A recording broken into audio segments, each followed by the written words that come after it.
Ladies and gentlemen, good afternoon again. We are ready to begin. Are you hearing me any better? Is it a bit better? All right, so hopefully it gets even better as the evening goes along. So we are ready to begin. I'd like to welcome you again to this second public meeting hosted by Superior Hotels. I invite you to stand for the national anthem of the Republic of Trinidad and Tobago.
Kindly remain standing as I invite Mr. William John to open us with prayer.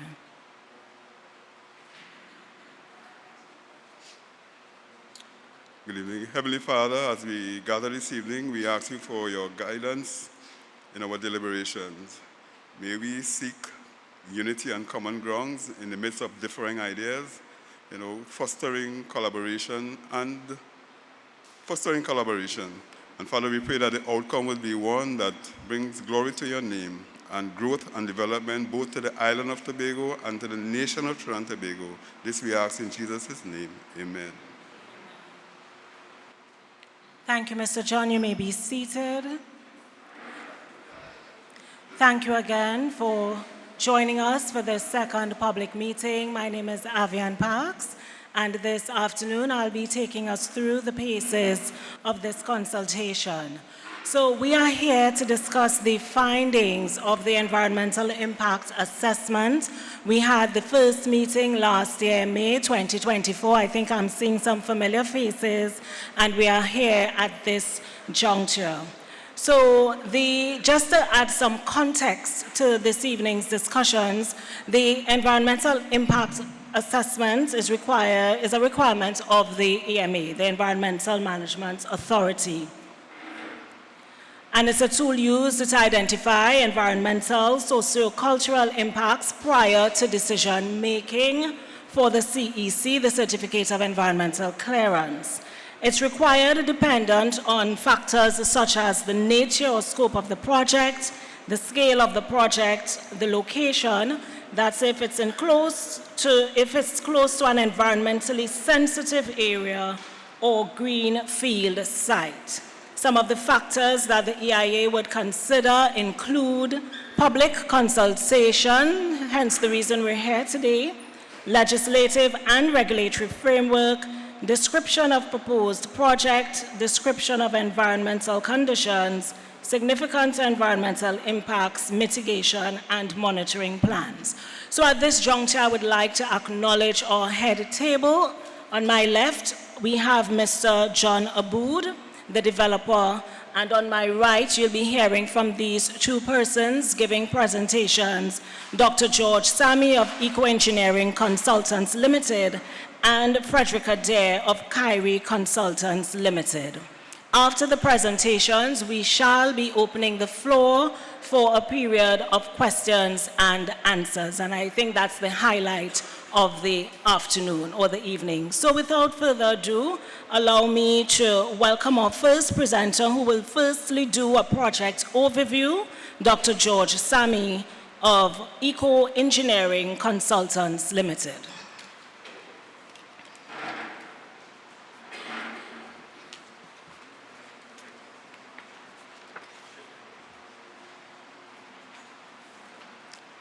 Good evening, ladies and gentlemen.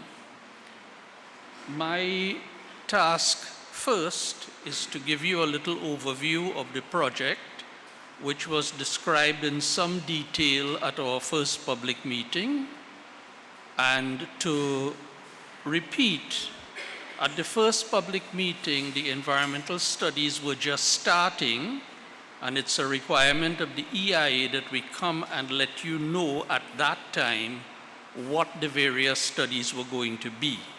Now those studies are close to completion, and we are now here to present you with the findings of those studies. So could we change the slide, please?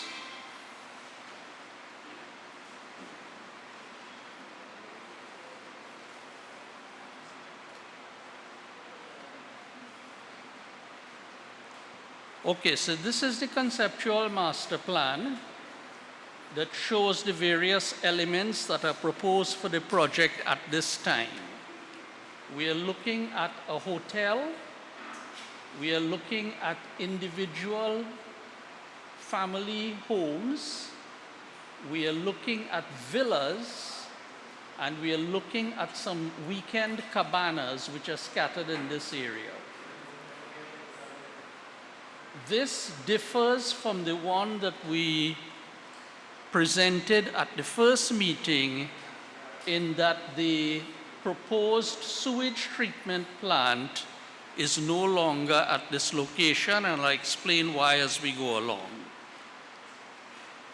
So basically, this is the master plan, and what is very important is that this plan is still subject to approval not only by the EMA, but also by Town and Country Planning Division and other government agencies, which means that as we go forward, those agencies may require certain modifications of the plan, but this is the plan that we are looking at right now. So I begin by introducing, now I am right now presenting the findings as it pertains to the physical environment and the biological environment. Those two elements together are called the natural environment. Dr. Deare will then make a presentation based on the human environment impacts as well as the consultations, the stakeholder engagement that has taken place so far. But the phasing of the project, we are looking at a phase one that includes preparation of the site and construction of the internal roads, construction and installation of a sewage collection sump, not a sewage treatment plant, but a sewage collection sump that will allow pumping of the sewage to the existing WASA system, their lagoons, which is off-site. The construction of the drainage, including retention ponds and silt traps, the preservation of the historical site, and in terms of timing, the preservation of the historical site is actually the first activity that will take place on the site, and the enclosure of the historical site for protection during construction. So these two activities, although they are last on the list, in terms of sequence, they will actually be the first things that are done before other construction takes place. There is then a phase 2A, which includes the preparation and construction of the hotel and the ancillary facilities, in which would be the cabanas and the vendor stalls, and the construction, the preparation of the site for these facilities and the construction of those facilities. Phase 2B, the occupancy of the hotel and ancillary facilities will commence. They have been built in phase 2A and they will be occupied in phase 2B. The fully operational drainage system will be in operation at the site. the preparation of the site for the construction of townhouses and individual houses, and the construction of the townhouses and the individual houses. And then in phase 3, we have full occupancy of all the project components, the landscaping activities, the swimming pool maintenance, and the maintenance and operation of the sewage sump and pumping system. The reason why we have broken the project into phases is not that there's going to be an expected time gap between the phases, but the potential impacts at the different phases are in fact different. So in order to do a comprehensive analysis of each impact, we need to know what the various phases of the project are going to be. So we've called some names. We've talked about the hotel, which is here. We've talked about the individual family homes. We've talked about the villas, and we've talked about the cabanas. And the townhouses, which I didn't mention before, are down in this location.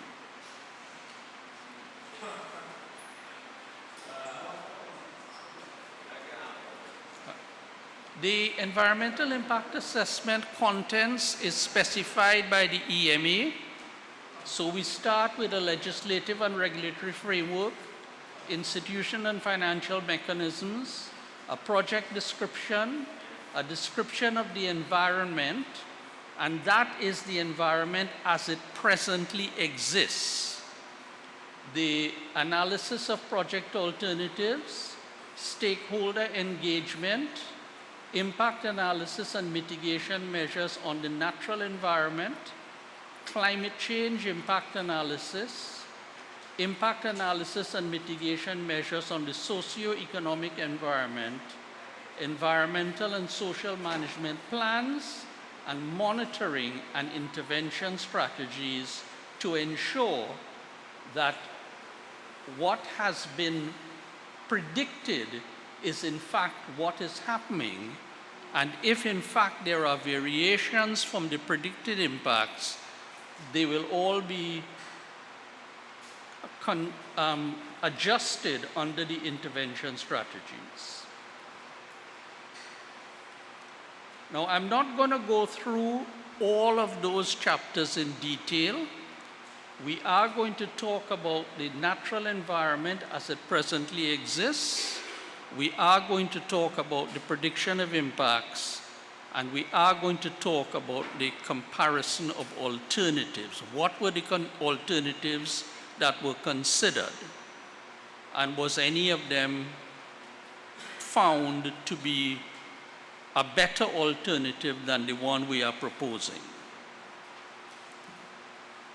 So in terms of the natural environment, we did seafloor sediment sampling, nearshore water quality monitoring, ambient air quality monitoring, noise monitoring, artificial light observations, topography and nearshore bathymetric surveys, geotechnical investigations, and ecology surveys.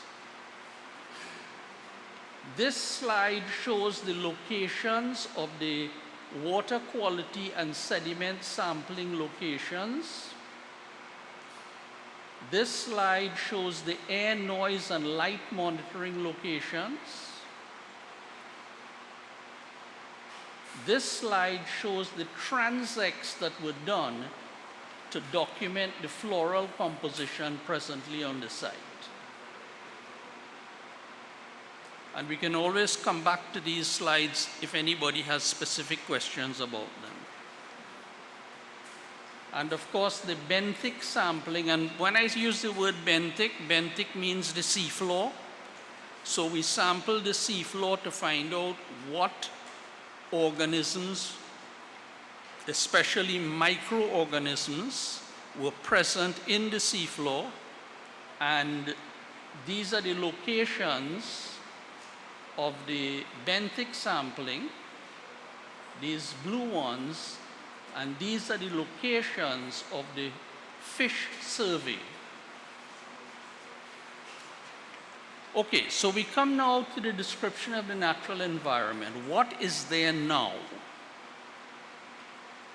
The physical environment, the site consists mainly of coastal grasslands, and of course there's the historical ruins of Fort Monk. And although that is not a part of the physical environment, it's part of the historical environment, I still put it here because of its importance. And then close to the site, because we don't just consider what's on the site, we consider what's around the site that might be affected by the project, and what's around the site is urban or housing type development to the south, southeast, and northeast. The existing drainage system flows directly into Back Bay, Little Back Bay, and Mount Irvin Bay, and there are no major water courses that cross the site. The site is largely a plateau with steep side slopes towards Little Back Bay and Mount Irvin Bay.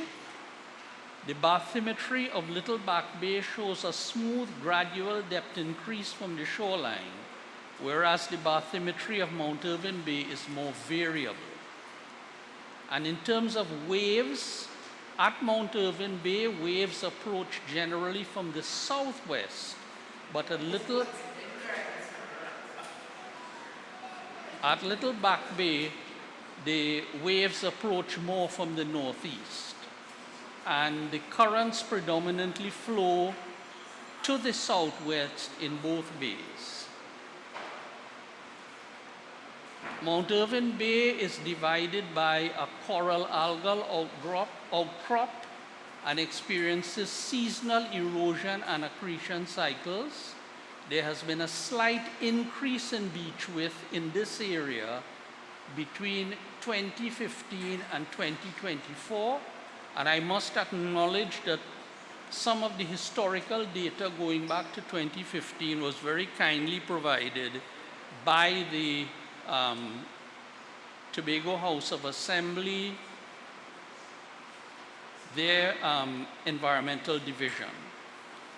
Little Back Bay is bounded by cliffs and rocky headlands and experiences seasonal variation in beach width.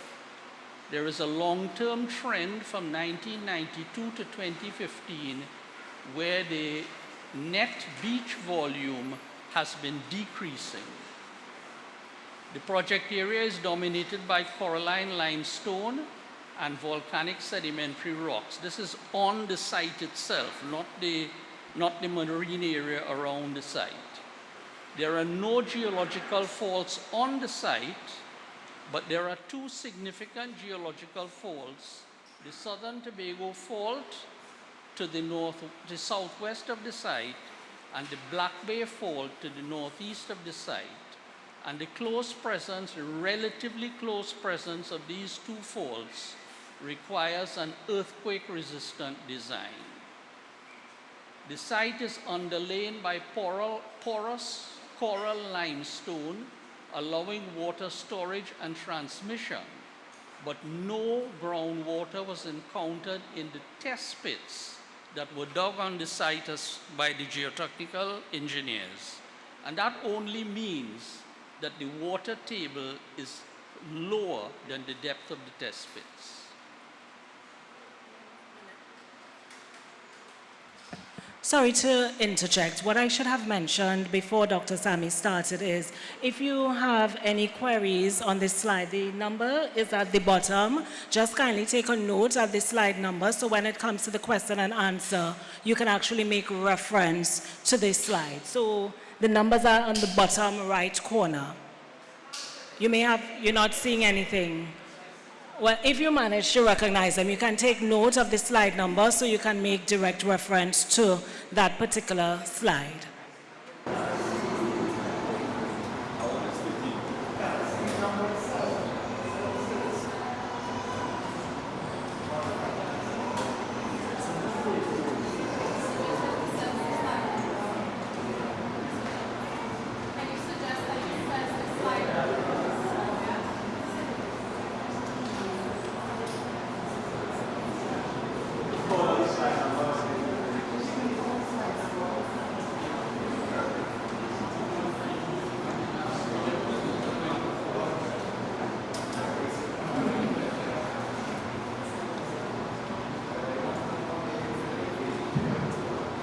Okay, I've been asked to use this microphone because apparently when I turn to look at the slides, you're not hearing me. And I've also been asked to call up the slide numbers, so I will do so. This is slide 13.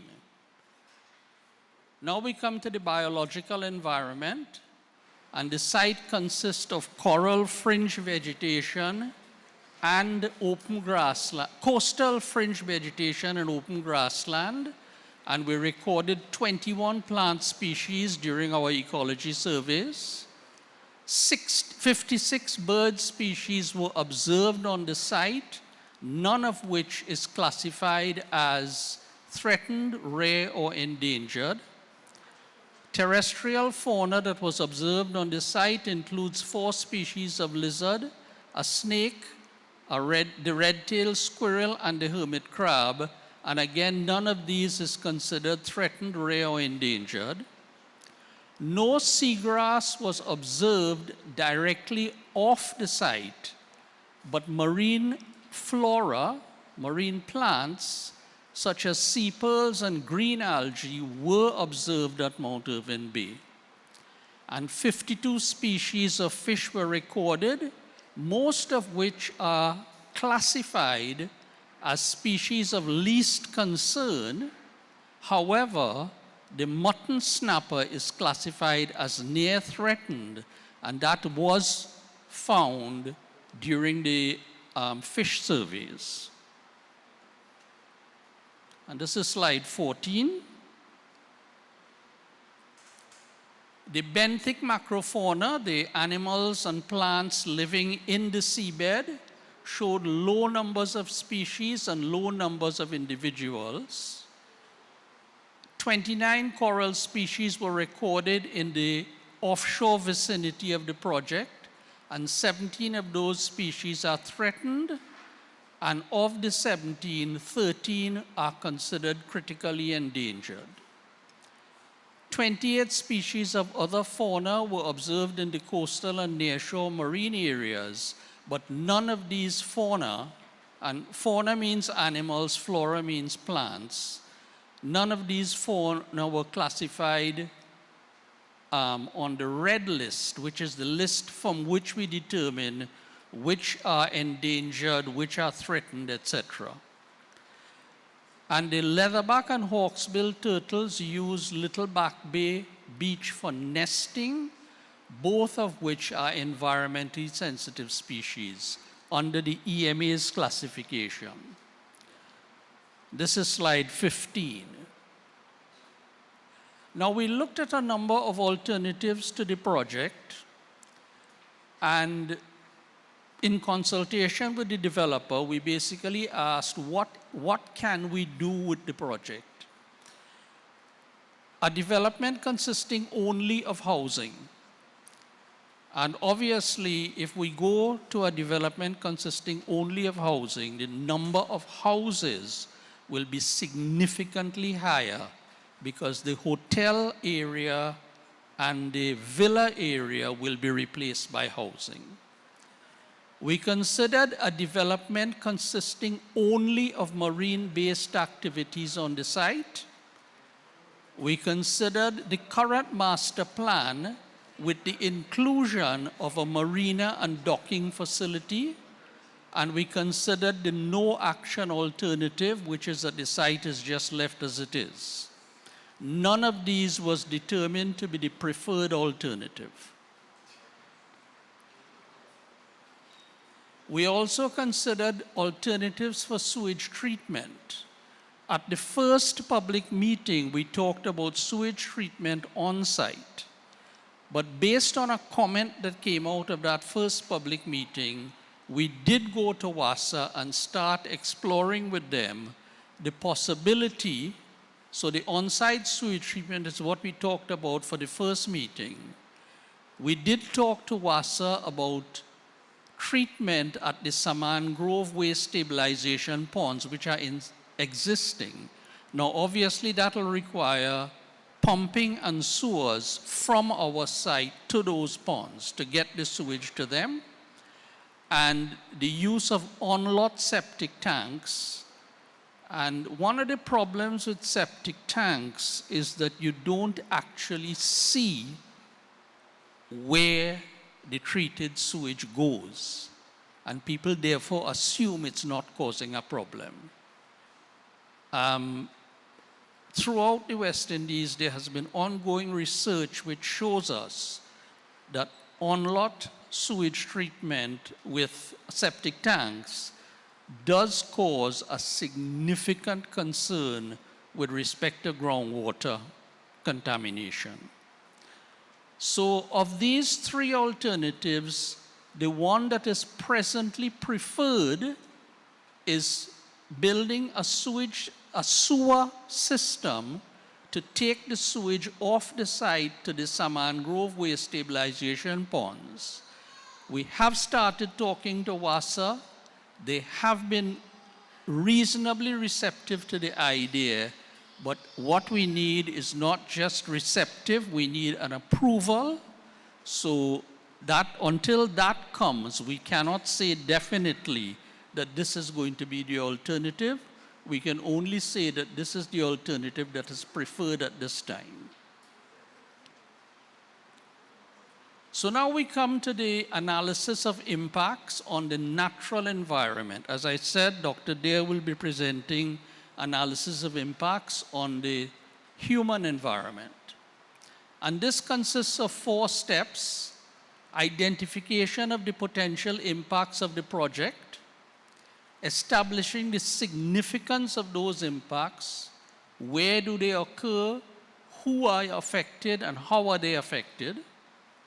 And when I say who, not just people, but also environmental components. Classification of the impacts based on geographical extent, duration, and intensity. And these classifications were done at 2 approaches. One is to say, what is the impact if there were no mitigation measures? And secondly, with the recommended mitigation measures, how does that classification change? And obviously what that tells us is how effective the proposed mitigation measures would be in terms of reducing the impact. And we did look at the potential for cumulative impacts, but there are no proposed developments. We went and looked at the EMA's CEC application, and we went and spoke to the THA, and there are no new projects in the immediate vicinity of our project, so that the concern for cumulative impacts was not as large as it is on other projects. And just to explain, a cumulative impact is an impact where the change caused by our project is added to the change caused by other projects to see what the total change would be. And in your handout, there is a full listing of the impacts and mitigation measures, both on the natural environment and on the human environment. These next few slides are just examples from the handout. So we looked at impaired water quality due to siltation and the available mitigation measures during phases 1, 2A, and 2B is that before construction begins, we should excavate the proposed retention ponds and silt traps, which will intercept silt-laden runoff before it goes into the sea.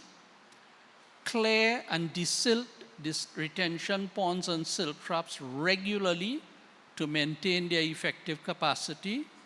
Locate stockpiles of excavated material away from the retention ponds, the silt traps, the drains, and the edge of the cliff. And keep Shervan Road clear of mud, debris, and gravel by washing the tires of trucks and vehicles before they exit the site.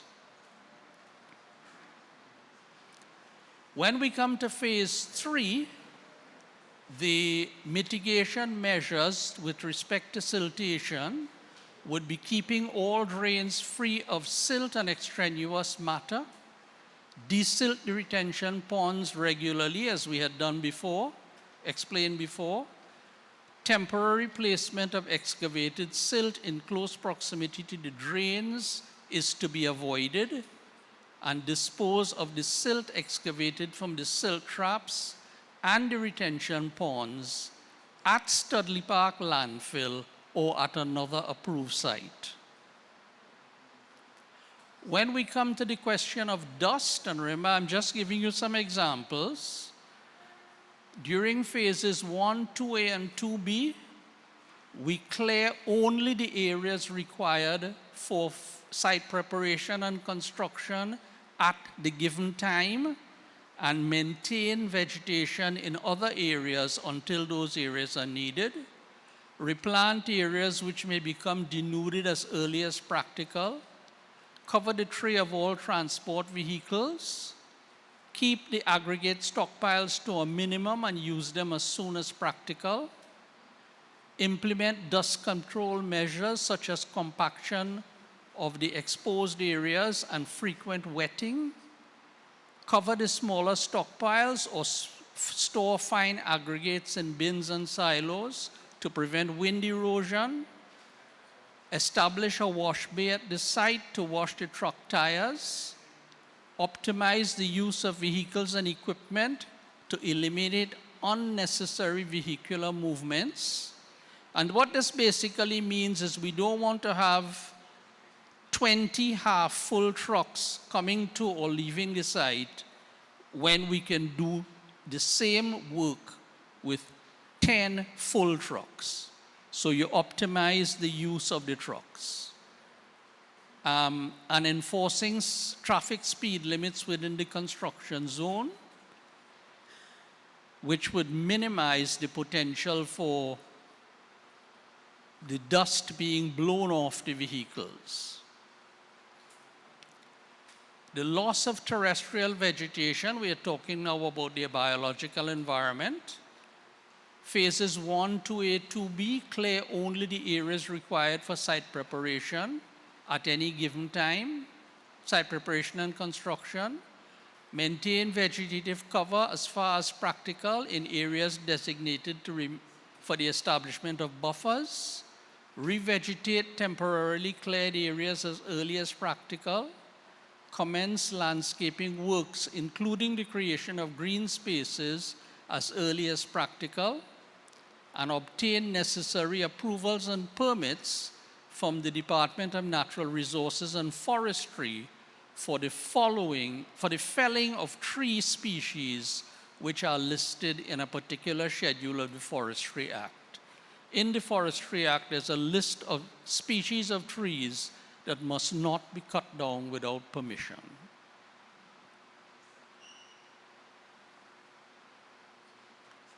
Right, and we're talking about the turtles, and the concern arises during phase 2B and 3. Implement the mitigation measures to reduce impaired water quality, noise, and artificial light. We saw some of those in the previous slides related to water quality.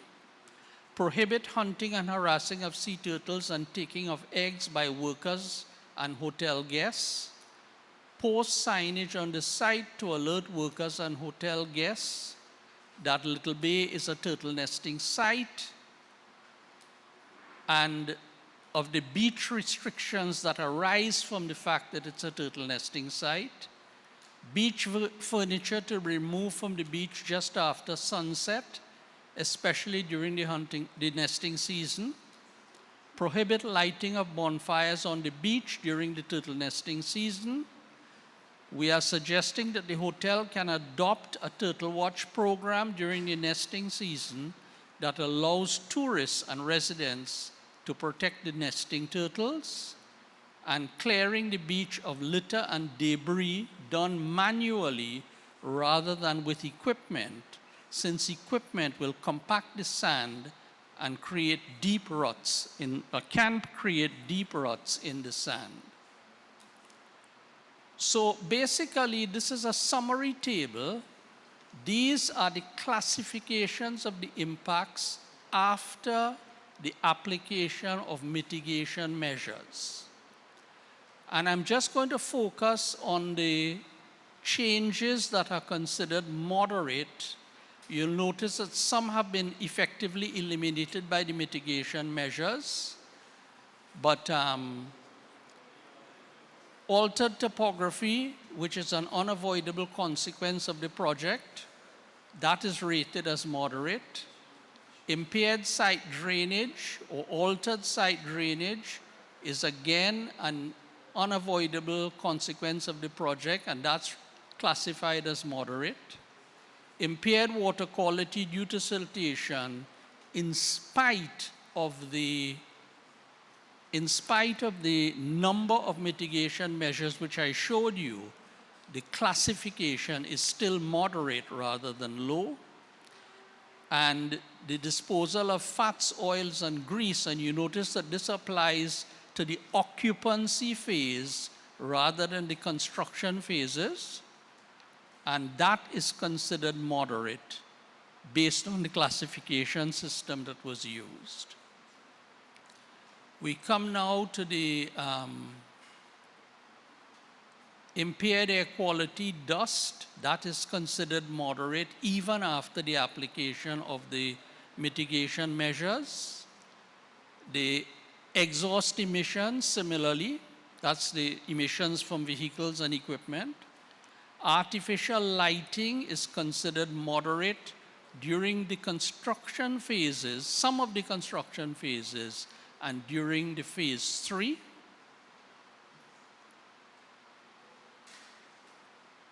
And then we come to the biological environment. The loss of terrestrial vegetation is considered moderate.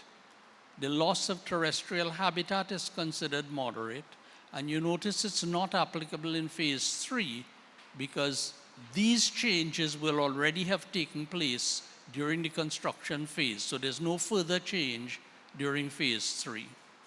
Impacts on corals considered moderate. Impacts on reef fish considered moderate. Disturbance of wildlife due to artificial light is considered moderate through all phases. The impacts on the environmentally sensitive species is considered moderate through all phases. And impacts on the brown pelican, which is another species of concern, is considered moderate during the 2 construction phases, but not during the occupancy phase. So these tables give you an idea of what has come out of our analysis, and none of the potential impacts is classified as high. We now go on to the specialized studies. The terms of reference for this EIA specified a climate risk and vulnerability assessment, which documents the vulnerability of the project to natural hazards and the effects of the project on climate change, including extreme rainfall intensity, flooding, flash flooding, landslides, extreme temperatures, extreme wind speeds, drought, bush wildfires, storm surges, wave actions, and sea level rise. The climate change sensitivity which are considered moderate as opposed to the ones that are considered low, is high ambient temperatures affecting workers and guests, high wind speeds affecting buildings and other above ground infrastructure, drought affecting infrastructure and operations, workers, guests, and the adjacent community, high surge and waves in extreme events affecting low-lying and other coastal infrastructure, and impact of high wind speeds on buildings and above-ground infrastructure. I want to point out that this is a little different, this assessment. This assessment is focusing more on how will these changes affect the project itself, whereas the other assessments that I described earlier was asking how will the project affect people and the environment around it. We had a sea level rise projection prepared by the Institute of Marine Affairs based on some models that they have developed for Trinidad and Tobago. And in this specific area, we are looking at a sea level rise of 37 to 43 centimeters by 2050 and 75 to 126 centimeters by 2100. But these are not attributable to this project. These are the trends that are being observed even without the project. We did a preliminary hydrological and hydraulic study, and one of the things that came up with is that downstream flooding is not a concern since the drains discharge directly to the sea. So it's not that the drains leave the site and cross another piece of land before it discharges to the sea, in which case there would be concern as to, are you going to cause flooding on that other piece of land? All of the drains from this site are going directly to the sea. But in spite of that, there are 3 retention ponds and 2 silt traps proposed on the site, mainly to control the velocity of water leaving the site to the sea and also sediment in the water. A geotechnical investigation was done which demonstrates that the proposed structures can be supported on the site, but more detailed geotechnical investigation will be conducted during the design phase. A number of management plans have been prepared according to the requirements of the EMA, an environmental management plan, sediment and erosion management plan, water quality management plan, coastal zone management plan, sea turtle management plan, air quality management plan, waste management plan, and an operation and maintenance plan. Each of these plans stipulated the mitigation measures that were determined previously and how those mitigation measures affect each of these, and also stipulates the required monitoring, because you don't just prepare a projection of impacts. You want to verify whether those impacts are in fact taking place as the construction and operation proceeds. And that brings me to the end of my presentation, and I will pass on now to Dr. Deare, after which the floor will be open for questions.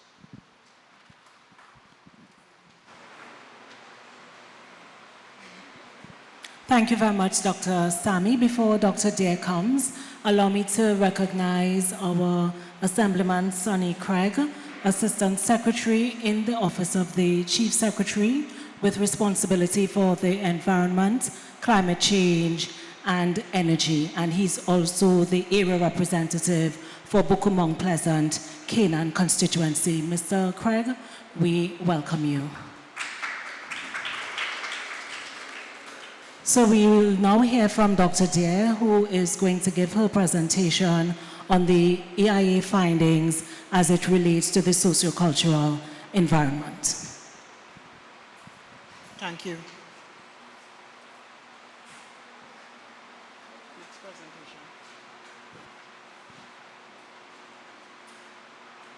Could you load the other presentation, please? The sociocultural environment. They can't hear?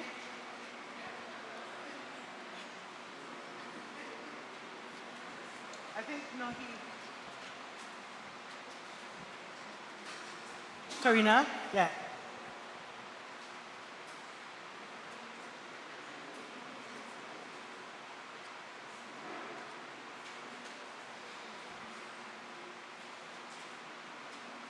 I'm really glad to stand here because that vent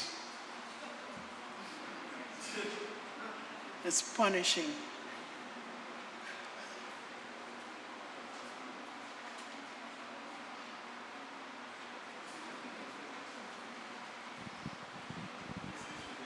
Okay, as we wait, I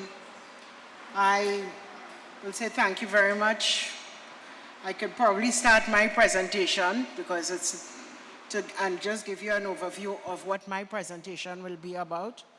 As Dr. Sammy was saying, I'm dealing with the human environment or the socio-cultural environment as defined by the EMA. First, I will give a definition of the socio-cultural impact. Then I will go on to,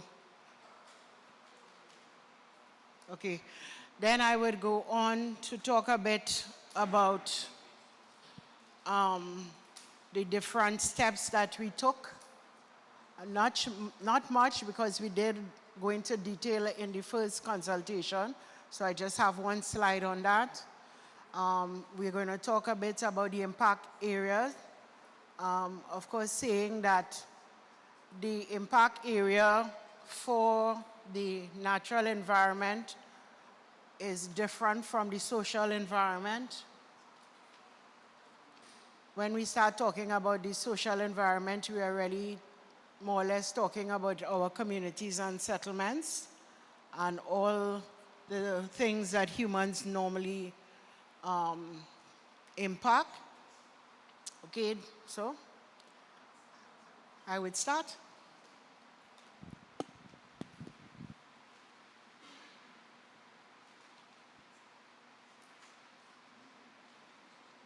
Wow. All right. So after defining or telling you what we talk, when you say the impact areas, sociocultural impact area, I'll go into a bit into the impacts that we defined. Also, some of the measures. In this case, Dr. Sammy spoke a lot about the mitigation measures, but when you're doing social impact assessments, you also refer to the positive impacts because sometimes you can enhance those to bring greater benefit to people, and the management plans that were stipulated by the EMA and others as well. All right, so what are sociocultural impacts? These are the effects of a project or its activities on the population, on our social fabric, cultural identity, norm, values, the practices, daily practices of a community or communities or a population group. In the case of this particular impact assessment, there were some key dimensions that we looked at. We looked at the population and demographic characteristics. We look at community health. We look at how cohesive the communities are, community identity. Looked at cultural heritage. We look at social well-being, gender, and inclusive factors, and we also look at social infrastructure and services. And I should also say here, when we normally, here in this case, it's physical infrastructure we dealt with specifically. Our approach to the impact assessment is, of course, we first define that area. The EMA sets out two areas when we start talking about impact. The impact area, talk about the immediate impact area as well as the wider impact area. So we would have done that when, of course, we have to define that area, which is the baseline, what exists right now. We also looked at the project description, some of which Dr. Sammy would have mentioned here, but which was elaborated at that first consultation. We look at the actions that will actually affect people, right? And the different aspects of the physiocultural environment. We went out and spoke to a number of stakeholders. We identified around 59 groups that are relevant to this project. Of course, there are some who are what we'll call priority stakeholders, as well as others. And we had conversations from both groups, right?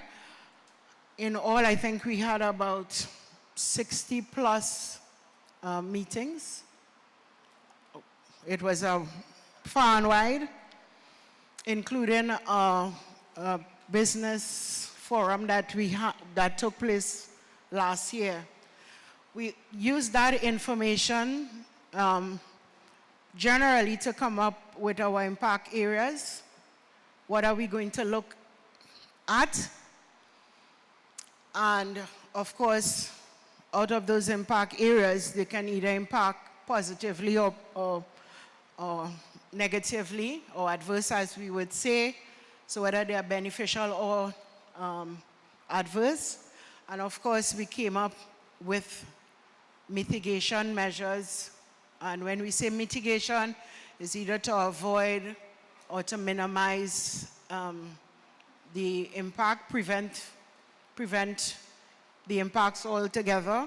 So if you apply these measures, this is what would happen. And in the case of positive ones, the benefits, we try to spread the benefits by tweaking the, making recommendations of measures that could spread the benefits. Part of that process, of course, too, would be to evaluate the magnitude of the impacts.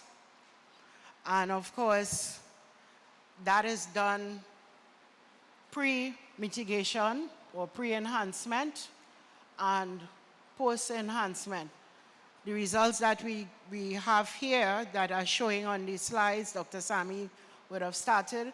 We're talking about after the mitigation has been applied. But if you look at, when you get hold of the actual impact assessment report, you would see that there was also the pre-mitigation ratings of these impacts. Mitigation, when I say the ratings, I think we also refer to them as classification of the impacts.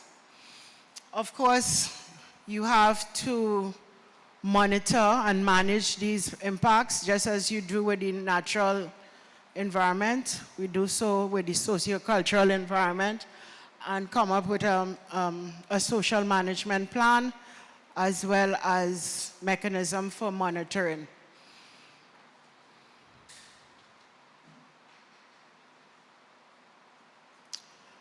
The impact area,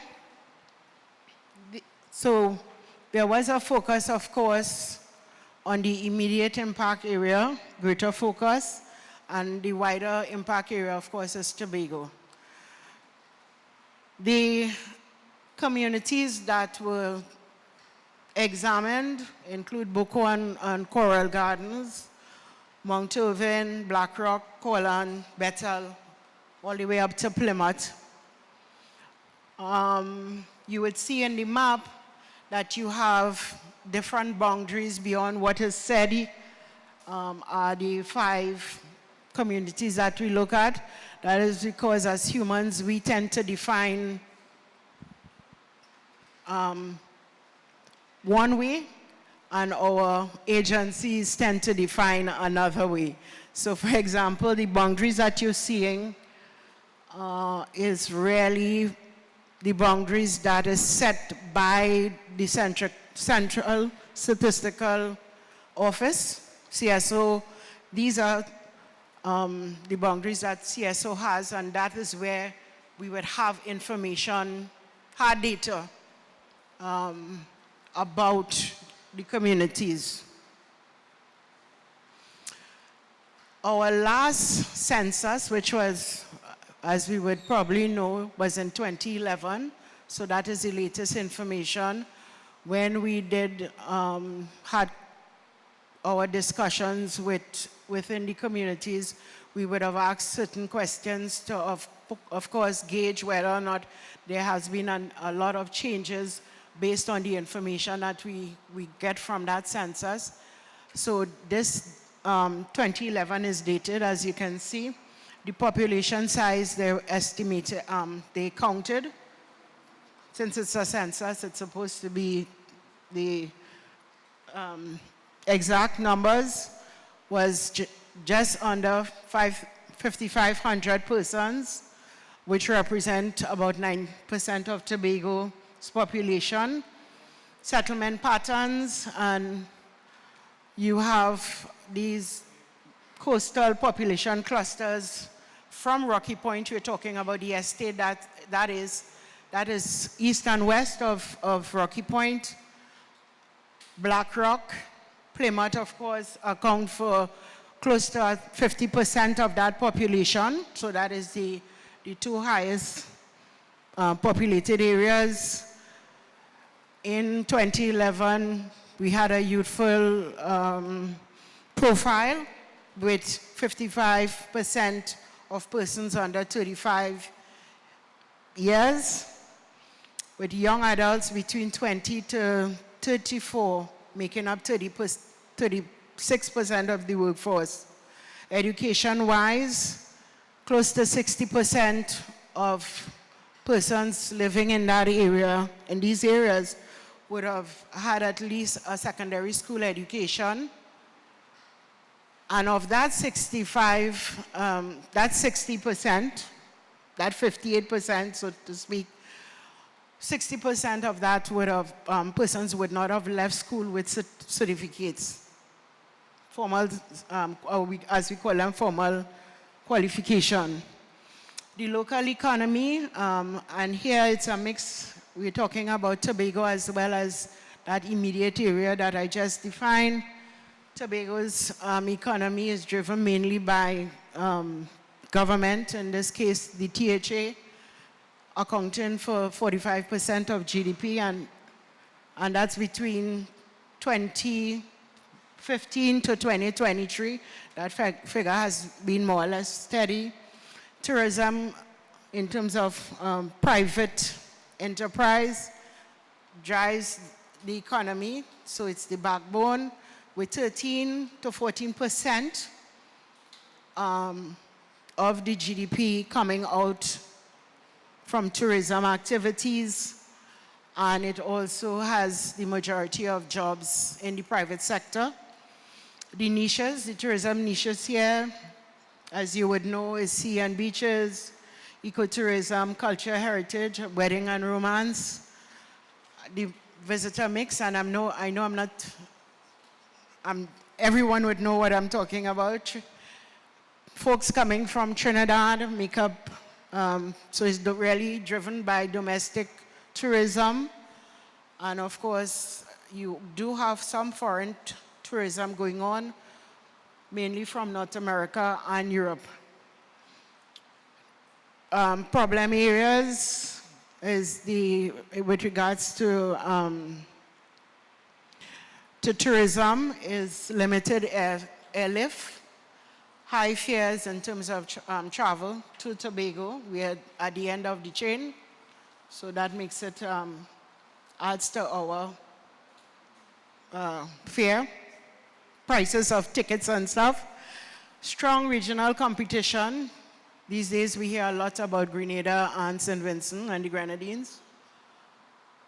And of course we had the traditional Barbados and St. Lucia. When we start talking about the businesses in Tobago, micro, small and medium enterprises make up the bulk of businesses in Tobago, with 75% under the micro enterprise category, and that statistics come from 2018. In the immediate area, 81% of the enterprises falls within the accommodation and food services, trade and repairs. We heard during the consultations, stakeholder consultations, tight financing is an issue. The heavy reliance on Trinidad for products, and in some cases services. And with that, of course, you have that the air bridge and the sea bridge as an issue. Labor shortage, folks prefer to work in the THA, and private sector may not be getting quality labor.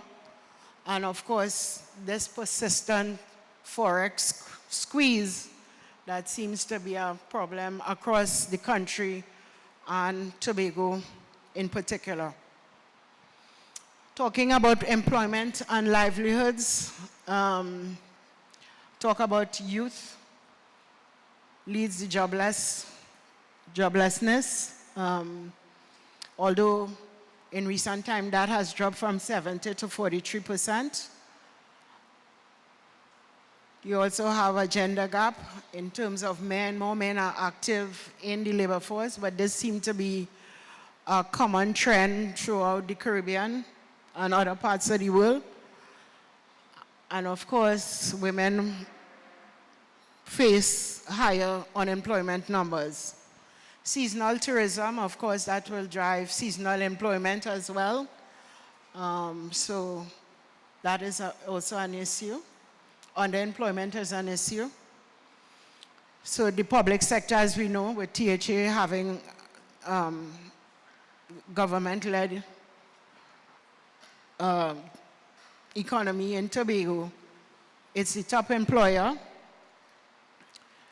And the job types here in Tobago and in this particular part of Tobago is in community, social, and personal services.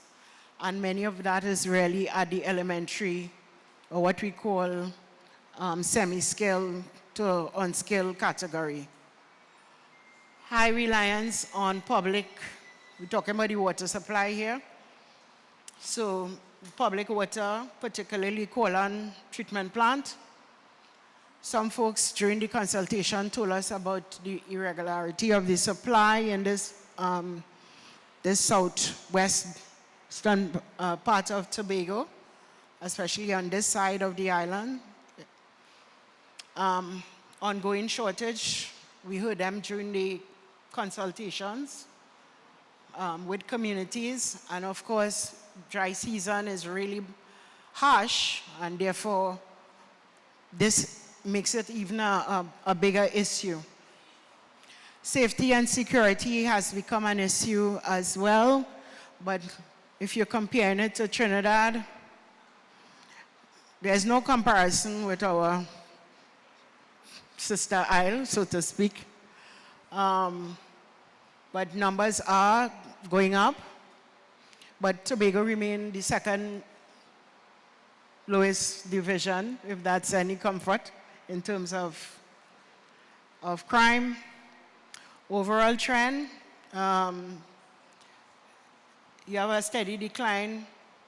Pre-COVID, the numbers dipped further during COVID, and of course that was due to the lockdown, but it has since spiked again with 790 cases in 2024. Mixed and shift in terms of the kind of offenses that we are seeing. We have property offenses still common, but falling since 2013. But violent and sexual crime are on the rise post-pandemic. Key drivers, we have, which I don't have to say, the community sentiment, and that's what we got through the consultation process. There is need for increased confidence in our policing activities, and because of this, many crime may not be reported. Hotspots, living in Tobago, you would know. So moving on to what are the potential impacts, and as you know, these are just potential mitigation measures, enhancement measures would, in the case of the negative impacts, bring them down. this is why we apply them. We categorize them into 3 areas: social, cultural, and natural heritage, economic activities, and livelihood. Within the first group, which is social, we looked at population and the demographics. We look at community health and safety and security. We look at community relations and conflict. And then when we talk about community relations and conflict, we're really dealing with between the development and the surrounding communities. We looked at gender equality. We look at traditional access and use of the natural resources that are close to the site, which include Little Back Bay, or Back Bay as it's known traditionally by the people of Tobago. And of course, we do have, Dr. Sammy referred to the fort, but there are also indigenous materials that have been coming off of that site and in the Mount Irving area. So the Mount Irving to Black Rock, I think, is as far as Colan that you've found indigenous materials. We looked in terms of economic, we look at local employment. All projects of this nature tend to generate employment, but when you're looking at social impact assessment, you tend to focus on people within the area getting jobs, in this case Tobago, as well as the communities that surround it. Same things in terms of business opportunities. And in this case, we looked specifically on the demand on utility services with an emphasis on water. The water supply, that is. Classification, it's similar to some extent with the system that was used with the natural environment or natural impacts. Here though, we looked at the nature, which is whether positive, negative, direct, indirect, or cumulative. We looked at intensity, which is how long this impact will be for, what's the scale of the impact or the social reach of this impact.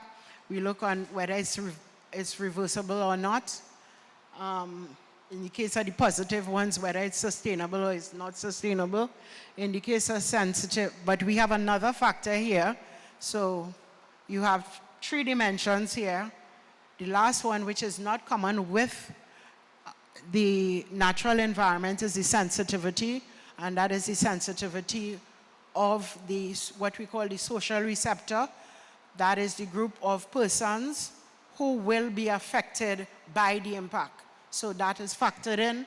It is also related to people's ability to respond, engage, and benefit from this impact, and their capacity to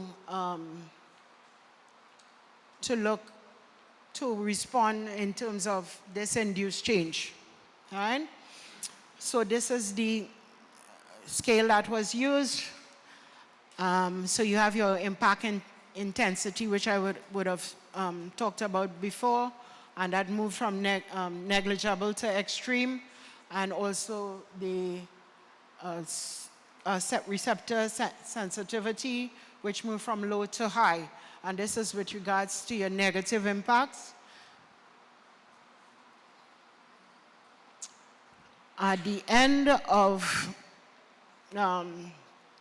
remember we said we would have applied the mitigation measures, and after application of those measures, those impacts would have moved from negligible to moderate during the construction phase, which Dr. Sammy would have classified as 1A and 1B, and then of course in the occupancy or operation phase, minor to moderate is after the application. These are some of the, these are the impact intensity and significance in terms of the significance rating for these impact areas or after mitigation. You would note that after the application of mitigation, The only one that was still, there were two that had, we would have to keep a close eye on is traffic safety and road safety, and that has to deal with pedestrian safety. And of course, community relations, stakeholder relations, which is based on, is to deal with how the project interacts with the people with stakeholders. So there's a recommendation here for a very close, continuing and ongoing consultation with people. Continuing here with regards to the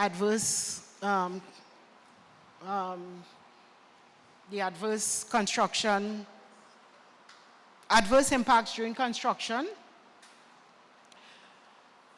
economic activities, the gender composition of the workforce. We know construction projects are pretty male-dominated projects, and that you would see is still rated as moderate, even though you do have mitigation measures to try to move to advance women's participation in the construction workforce. The reality is those numbers may not increase as much as we would want to. The demand on public water supply is another rated moderate because of the scarcity of public water. During the operational phase, we're looking again at the adverse impact. Moderate again in regards to traffic and road safety.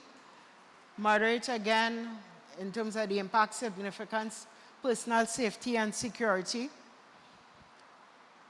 In terms of cultural heritage, there are mitigation measures that were applied, and therefore there's still the issue of that it may turn out to be moderate. Of course, when in these cases we're saying that there has to be strict control of the application of these measures.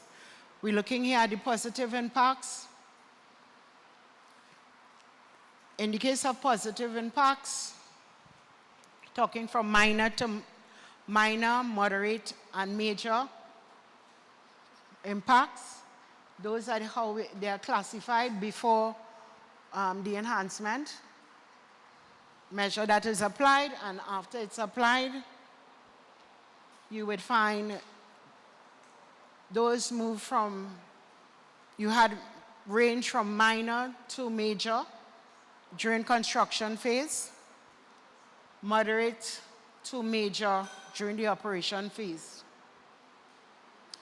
A look at what we are talking about, local employment, and at the last consultation, our developer would have made the commitment to turn over as much as possible the employment of people in Tobago, that Tobagonians first, as an option for sourcing labor for this project, both in the construction and operation phase. So because of that commitment, it was also driven within as part of the enhancement measures to ensure that what was said then does happen as much as possible. Local business opportunities, of course, as well. And when we talk about inclusive hiring, that was listed as minor because of the dominance of men in the construction. And even though you do have enhancement measures to bring more women through training, basically, to that sector, it is really, there's much more nuance to overcome with regards to construction, because women tend to shy away from the sector because of our norms. Tell us that this is not women's work, so to speak. But you do have women coming through, but not at the levels where you have the larger numbers of workers. which is in your semi-scale and maybe and low scale, the elementary level. You have more women coming through at your professional level. All right. Again, in terms of positive, local employment, local procurement during the operation phase, commitments were made, also included here, and community engagement, ongoing community engagement even after construction is over. So looking at some of the mitigation, and I would not go through all of them, they are in the handouts, but I'm only going to pick some of them here when talking. For example, this in terms of managing the water demand, water in an area that already is the public water system is high. Number two, of course, is to implement a water supply management plan. And that includes, WASA has given some measures to us, and it's all listed within that plan. So during the detail phase, and of course the first measure is that these early engagement with agencies, not only WASA, but you have fire service and THA to ensure that this water supply, that this project is going to need both in construction as well as for operation is taken on board as early as possible so you can get solutions forthcoming. Of course, a key to this too is maintaining open communication, because remember we saying there's still from an adverse, we still talked about an adverse community relations.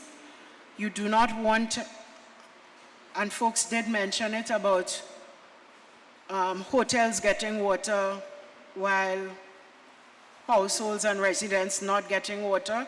So you want to ensure that there is open communication, and the project has a stakeholder engagement plan for this ongoing communication, even while this plan is being developed in the detail phase.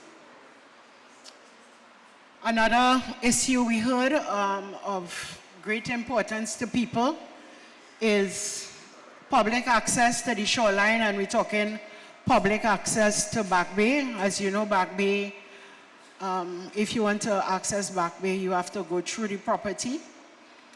And therefore, some system has to be in place to ensure that this is allowed. And folks also talk about dignified public access, in that some developers will say yes, the commitment, and then it does not. There's a breach of the commitment that they made originally to the EMA. So it is recommended, of course, that you have a 50-meter wide access to Little Back Bay. 5 meters.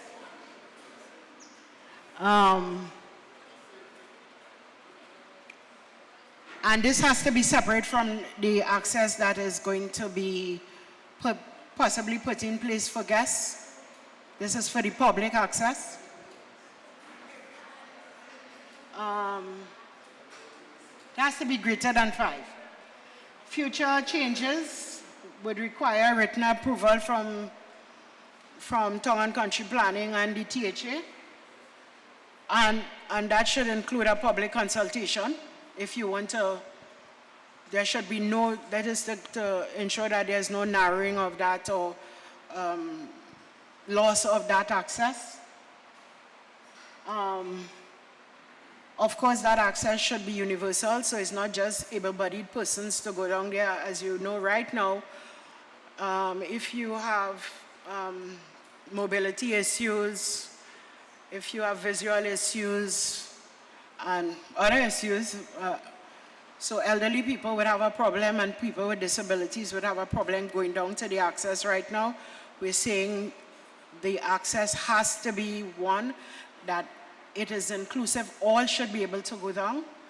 And of course, it has to meet international standards for this and our local standards as well.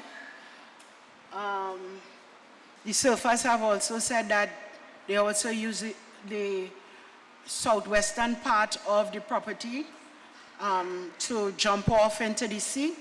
And we're also saying that there needs to be collaboration during the detailed planning to ensure that that access is also made available to them. There may be if there are any works on that southwestern coast line property, it has to consider that particular access point, right? Inclusive signage, meaning that everybody should be able to read this thing. Other consultations, people say, yes, we get signs, the sign's too small, it's above or below eye level. Persons who have reading problems cannot read them, so in this case, they have to be inclusive. And of course, as you know, Little Back Bay, or Back Bay as you call it, it is a turtle nesting site and therefore a very sensitive site, and that has to be considered when any access for that site is being considered. So SOS operates on that site right now, so we're saying consultation with them is required in terms of when that access is being designed. This is another issue that folks talk about a lot, which is the heritage protection and restoration. We have up to 12 measures that were included, and I would say that there was a study that was done with regards to the materials that are on the site, the heritage materials, where the fort was considered as well as the indigenous, so pits with dog and all of that. And out of that came a number of recommendations, of which some of them are here, as well as some that would have been added based on what they had said. Of note here, of course, will be that the responsibilities, protection responsibilities for the heritage sites have to be within the construction contractors' contracts. Also, stabilization of the fort the ruins right now, with a view, of course, for further study to see whether or not it can be restored. So there's need for a detailed plan to deal with those issues as well. Of course, before any works are done, you have to stabilize what is there now to ensure that no further damage is done, as well as put up a buffer area to that no work can be done within that area without, you have to get permission to do anything within that area. And even that and all there has to be sign off from the project manager, all right? And the archaeologist, I think, the specialist that would be inside. Of course, there is a transfine process that was recommended in the study that was done, and that has been detailed to be, and is part of the management plan as well. Of course, we recommend the promotion of this grievance redress mechanism for folks to communicate with the project in cases that things may be happening that you notice about. This is during the, this is with regards to the transfine stewardship and the materials that are going to be there. that all materials has to be documented. It has to be done in relation to all the Tobago cultural groups, as well the Tobago Trust, and of course the National Trust of Trinidad and Tobago take the lead. There was, as far as we know, indigenous persons, there were no leaders in Tobago, but there are some in Trinidad that may form part of that group as well to keep, to monitor what is happening. Of course, there's call for weaving the materials and the heritage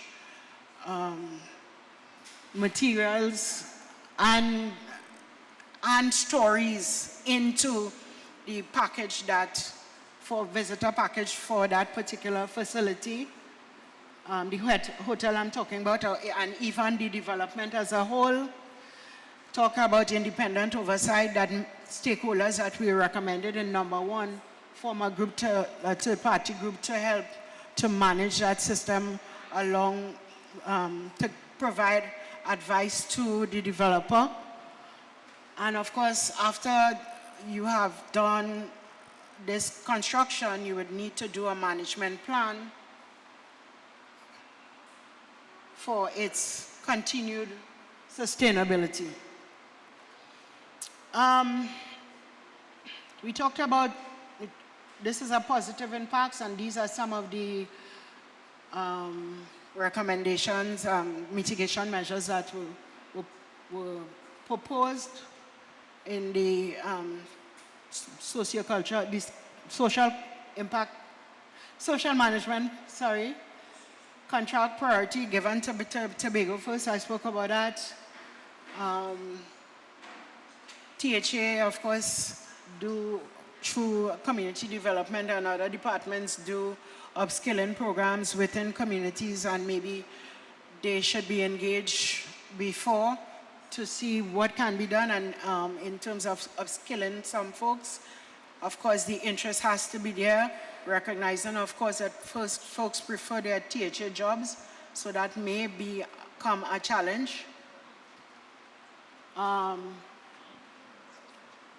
Fair selection, and therefore having what we call a community-based hiring process where community leaders are involved in coming up with who are hired. Sometimes there are people complain about bias. So you want to take out all the different interference that are likely by engaging all leaders within the communities. And of course, reporting back to communities about who got jobs. That will take the mystery out of things. During the operation phase, we would have spoken to Tobago Hospitality and Tourism Institute, and they're willing to partner with the developer to ensure that you get the skills that are required to operate this hotel. The developer did mention before that I think it was just a few jobs that have to go towards the brand recommendation, but everything else, once people are qualified, they can they can be employed. And he talked about the model that is being used in Trinidad at the Trinidad Hotel, one of the Trinidad hotels, talk about fair and open hiring, and of course, engaging the community to ensure that they are part of that. Talked about here,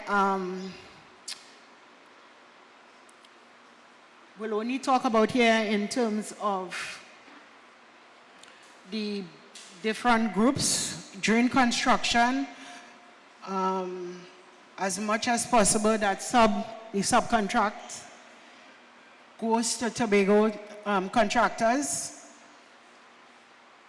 And that has to be worked out with the developer.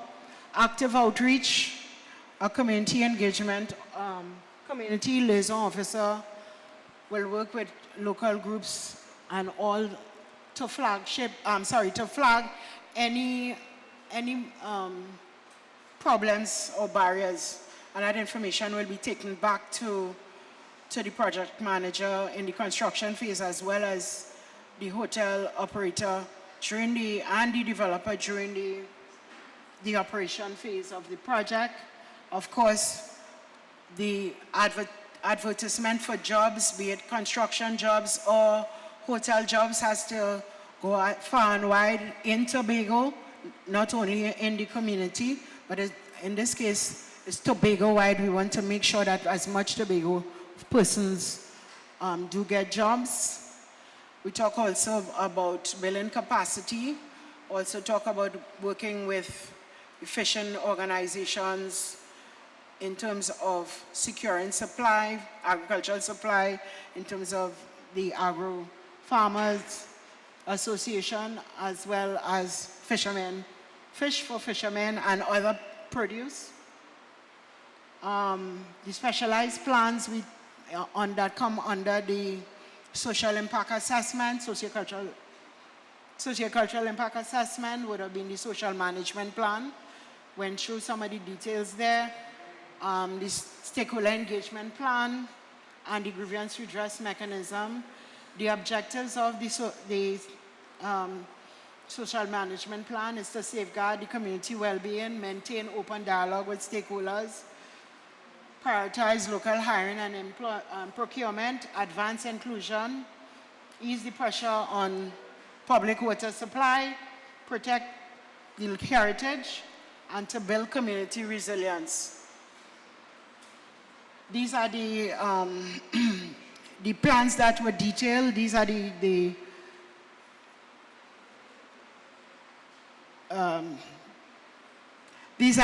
sub-items or sub-headings under which the details come under. So I just want to point out it's more or less the same with the for the natural environment, the impacts on the natural environment. But in the case of social management plan, we had triggers and which will trigger the review of plans, of the measures, the mitigation measures. And those have to do, of course, when people say whether or not these things are working. All right? So that means not only the developer has to play a part, but stakeholders have to be, has to play an active part in ensuring that the development does what it says it's going to do. The stakeholder engagement plan, talked about that a bit.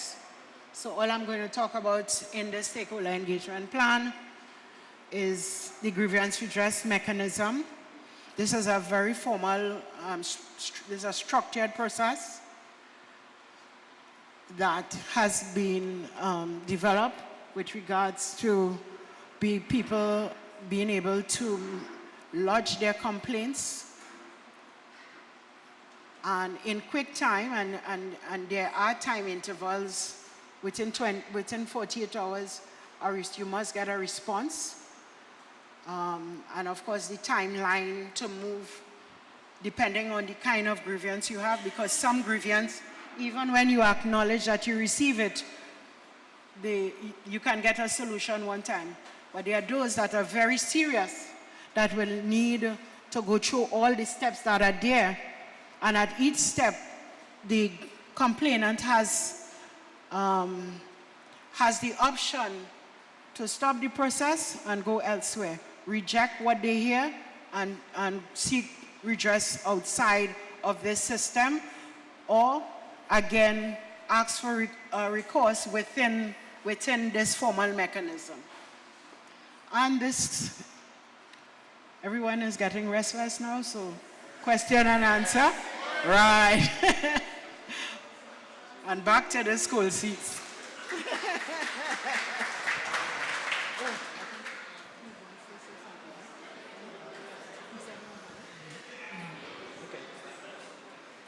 Ladies and gentlemen, okay, so thank you very much, Dr. Deare, for your presentation. I know we are running a little bit behind time. We did want to start the question and answer segment for 1 hour from 7:05, but it's now 7:12. Mr. Aboud was going to say a few words, but we'll go straight into the question and answer segment. So we will be here for 1 hour. We have 2 mics. I already see someone at one of them. So we have one on the left, on my left, and one on my right. You state your name. If you are representing an organization, kindly state the organization that you are representing. Of course, we just ask that this evening we do things in an orderly fashion and that we are very respectful of each other. Everybody's comment or contribution is valuable, and so we would want to get as many contributions as possible. So we are going to give each person a maximum of 2 minutes to make your presentation. We'll do that for the first round. If we have not completed within an hour, we will go another round and give each person another 2 minutes. Is that fair? I think that is fair, so that we get as many voices as possible. So I think what would be unfair is to have one person talking for 10 minutes or 15 minutes, and then you don't get other contributions, all right? So we're gonna start with the gentleman at the mic on my left, and we already, great. So once somebody is finished, please make your way to the mic so that we have a very quick flow. So don't wait for me to call persons to the mic. You can line up if you wish to line up, and that way we go very quickly. So go ahead, sir. All right. My name is Dwayne Kenny, and I represent the Rocky Point Foundation. Good evening, everyone. I'd like to raise some urgent concerns about how this development threatens the reef, the surf, and the marine life, all from land-based impacts. Specifically, runoff and sedimentation. The public handout says runoff will go directly to the sea, and that's exactly the problem. In West Maui, Hawaii, coral cover dropped from 30% to 10% due to runoff from normal land use. No hotels, no dredging, just water carrying sediment and nutrients downhill. At Rocky Point, we're proposing to clear steep coastal land for roads, villas, hotels, and townhouses, just feet above Little Back Bay and Mount Irving Reef, one of Tobago's most ecologically and economically important marine areas. In your handout, it states, tests on seafloor sediments show total oil and grease and total petroleum hydrocarbons currently exceeding international guidelines in some instances. In water samples, total oil and grease levels at all locations and total suspended solids during the dry season exceeded the EMA water pollution rules ambient standards for protection of aquatic life and recreational use. This development would generate even more runoff, not just sediment, but fertilizers, concrete wash, and hydrocarbons. The handout mentions silt traps and retention ponds, but there's no real-time monitoring, and EMA oversight typically receives data weeks later. If mitigation fails during just one heavy storm, the damage could be immediate and irreversible. The IMA places Mount Irving Reef at level 2 bleaching alert in 2024 and full bleaching in some areas. There are also lists sedimentation and nutrient runoff as persistent drivers of reef degradation. The reef is already under stress from all angles. Why add more pressure? Dust and air pollution. Construction dust from exposed limestone soils is another serious concern. Studies from Bali and Jamaica show the airborne dust settles on coral reefs, blocks sunlight, and contributes to coral disease.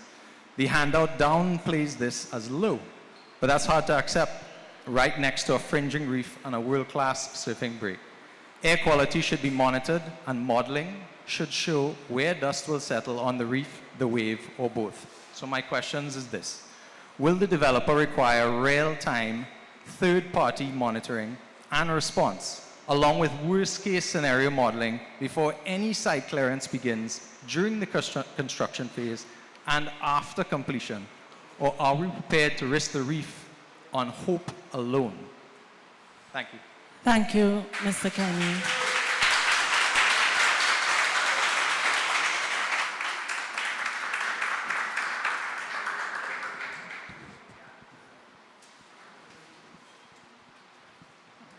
Yes, Dr. Sammy, you may go ahead. Okay, as I understand your question, it is pertaining to real-time monitoring by a third party. Yes, the monitoring program that is set up in the EIA includes monitoring before construction begins. It includes real-time monitoring during construction. It includes real-time monitoring during the occupancy phase. It does not specify that this should be done by a third party, but that requirement can be included in the final version of the EIA. Thank you, Dr. Sammy. You may go ahead. Okay. Good afternoon, everyone. My name is Ryan Manet, and I'm from the Marine Science and Geospecies. I have Ryan Manet from the Marine Science and Geospecies. Good evening, everyone. I have multiple questions. First of all, the sewer collection system. Installation of sewage transmission system falls under Activity 40B of the CEC Designated Activities Order, but was not listed in your CEC application, even though this is a fundamental part of the project, considering that you are connecting to the WASA system. Why was this not included? Have you evaluated the cumulative impact of installing the necessary infrastructure for connection to the system? If not, why hasn't this been done? Does the Salmon Grove waste stabilization ponds have the capacity to support this additional load? I don't think it does. If it cannot, is the developer prepared to pay for the upgrades required to facilitate this, or is WASA, and by extension, taxpayers, expected to fund this? Under the description of socioeconomic environment for living conditions, you stated that aging sewers and pipe leaks raise water quality concerns. What measures will you take to ensure that your infrastructure does not result in the same situation? For example, will you guarantee that you will replace the infrastructure after its design lifespan has reached? Under potential impacts and major mitigation measures for fats, oil, and grease, you stated that you would undertake monitoring on a quarterly basis of the effluent discharge from the hotel, etc., into the proposed sewer system. Please note that WASA sewer system is not designed to take fat, oils, and grease, and WASA does not accept fat, oils, and grease in the sewer system. Therefore, this is not an appropriate mitigation measure for this category of waste.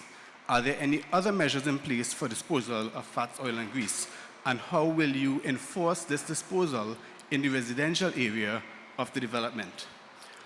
Under the agrochemicals, you listed mitigation measures and gave post-mitigation classification as low, noting that your own data shows that the subsurface is porous limestone and the area already experiences elevated levels of nutrient pollution, and considering no pesticides or fertilizers will be 100% absorbed, even without excessive runoff, there will still be added nutrients to the marine environment that already have elevated levels based on your data. It is my view that this assessment of low impact is unrealistic. Can you justify why you still have it as a low rating? Under the section construction phase, social Mr. impact. Manet, how many more questions have you got? This could be the last one. That's the last one? Okay, Yep. excellent. Under the section construction phase, social impact, mitigation and enhancement measures for the demand for water supply, your mitigation measure, one of your mitigation measures is partnering with WASA to secure reliable water source. And you gave a minor negative post-mitigation classification. Please note that the partnering with WASA is not a mitigation measure, since there is no guarantee that this step will result in any actual mitigation. That is, you may not find a suitable water supply. Please either remove this as a mitigation measure or revise your post-mitigation classification or do the necessary steps to actually find the new water supply, which would be the mitigation measure, and submit that to the EIA as your mitigation measure. All right, I suggest you wait at the mic because the questions were quite lengthy, so there might be a little back and forth. I'm happy to so, wait. Dr. Sammy, you'll take Yes, start with the questions. I will take the first, and I hope I got all your questions down. In terms of the designated activity, remember that the off-site treatment of sewage was not envisaged at the time of the CEC application itself. So the off-site sewage is a new. Yes, so are you applying for modification to your application to include designated activity 42, which would cover the installation of the transmission system to get to the off-site sewage?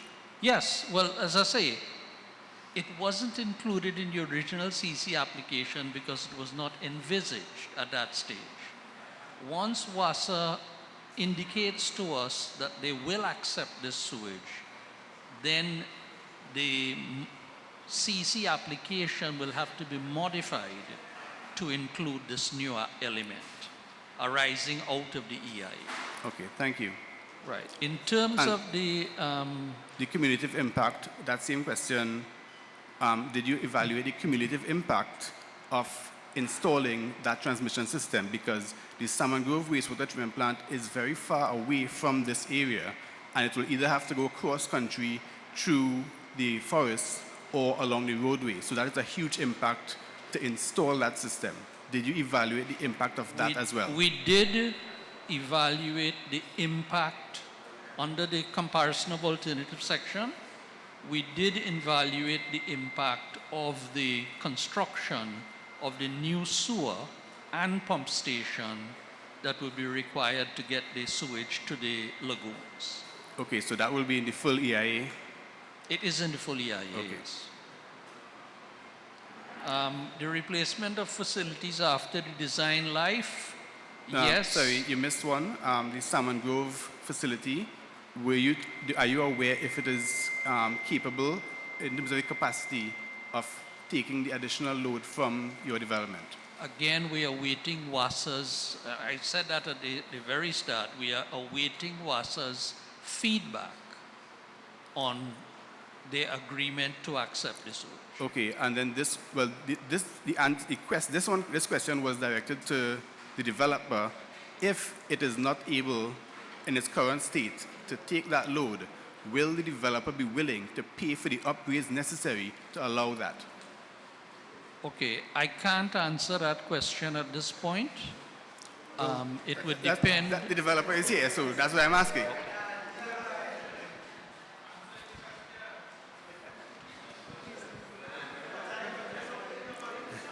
To answer your question, normally, even in other developments, if you're accessing a utility and the utility in its present form cannot take the capacity, you would normally have to pay a capital contribution to upgrade the facility. So the short answer is a definite yes. And we expect to do that.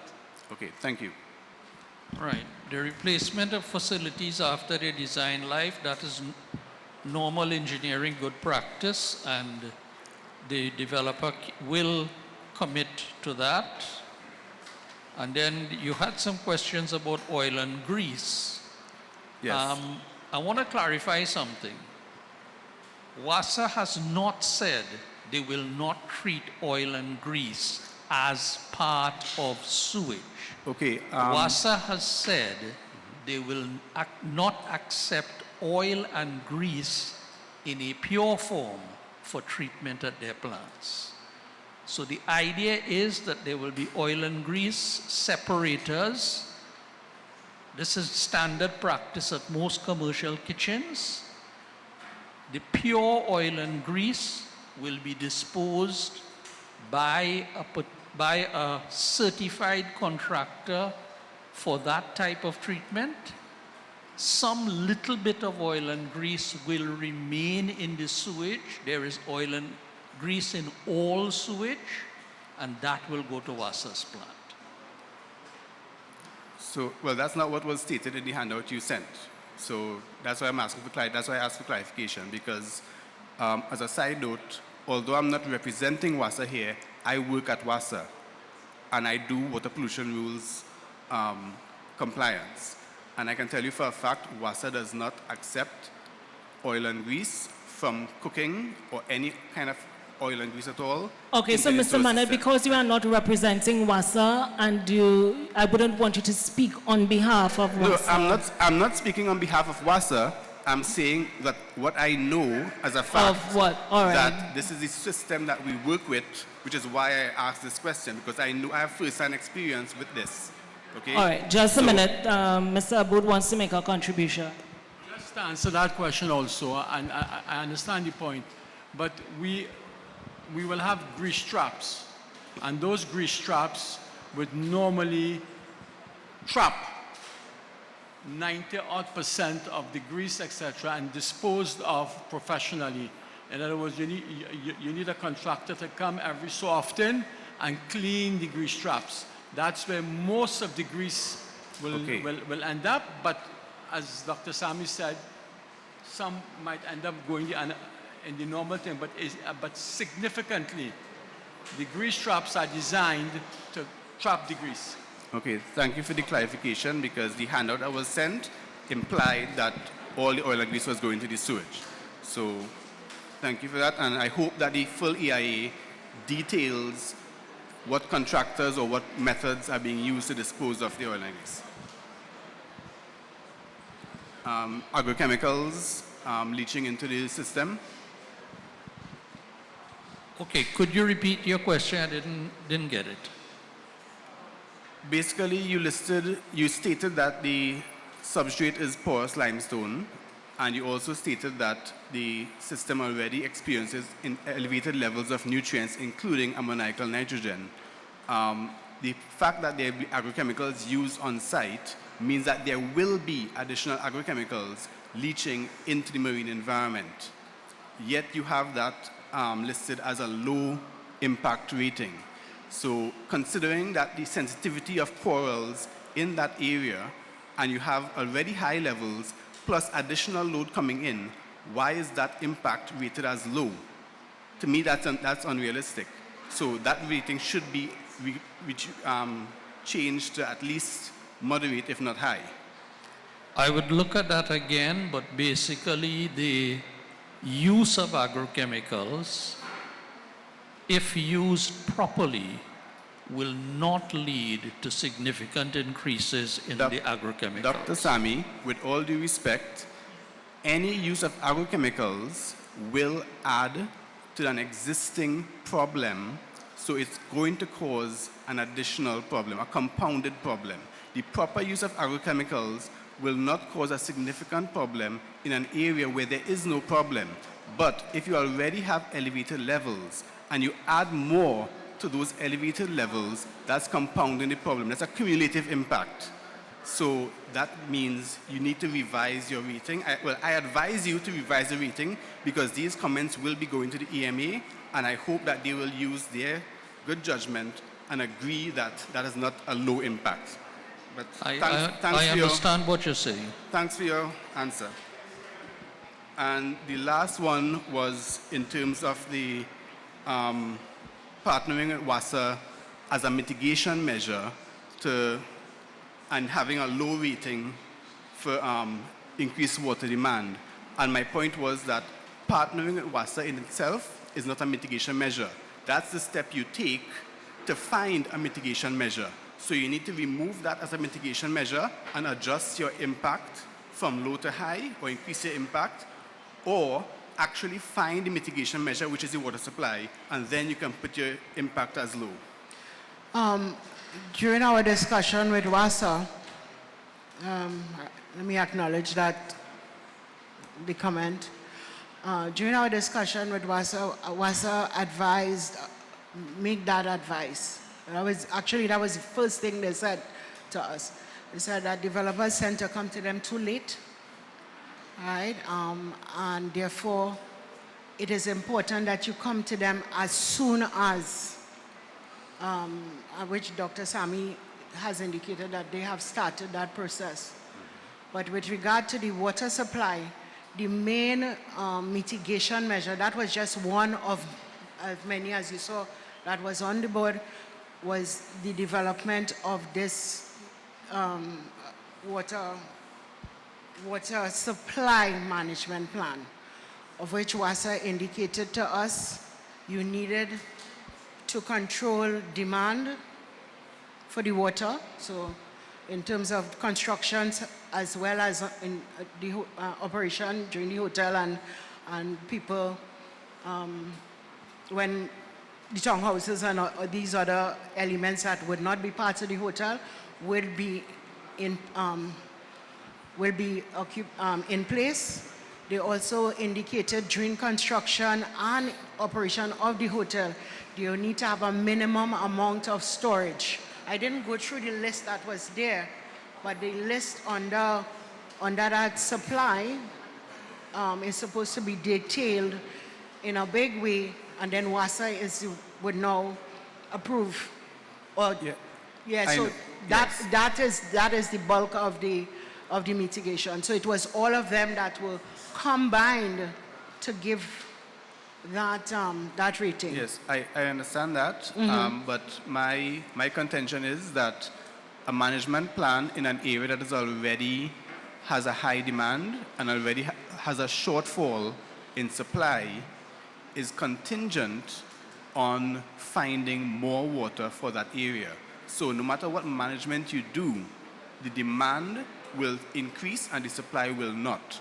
So the rating, unless you find a supply, there is no mitigation that would work to make that rating low the way it is stated in the EIA. So my recommendation is increase the rating or find the actual mitigation measure and then you can have the low rating. But until the actual mitigation measure, which is a supply of water, is found, that rating cannot be used because partnering alone and looking for a mitigation measure is not in itself a mitigation measure. Thank you so much, Mr. Manet. Very Thank you. valuable contributions. So yes, thank you very much, and we will take your recommendation on board. Good evening, everyone. Can you all hear me? My name is Jonathan Barker, and I am here representing a non-profit organization called I Am Movement. I am also a part-time resident of Tobago and I invest in the ecotourism sector. And I am also a civil engineer specialized in soils, water, and environment. Before, I have a few just general things on the project and then some technical matters to bring up. But before I get into that, I just want to ask, do we have representatives of the EMA here today or no? No? Okay, so what I just want to point out and ask as a first thing is,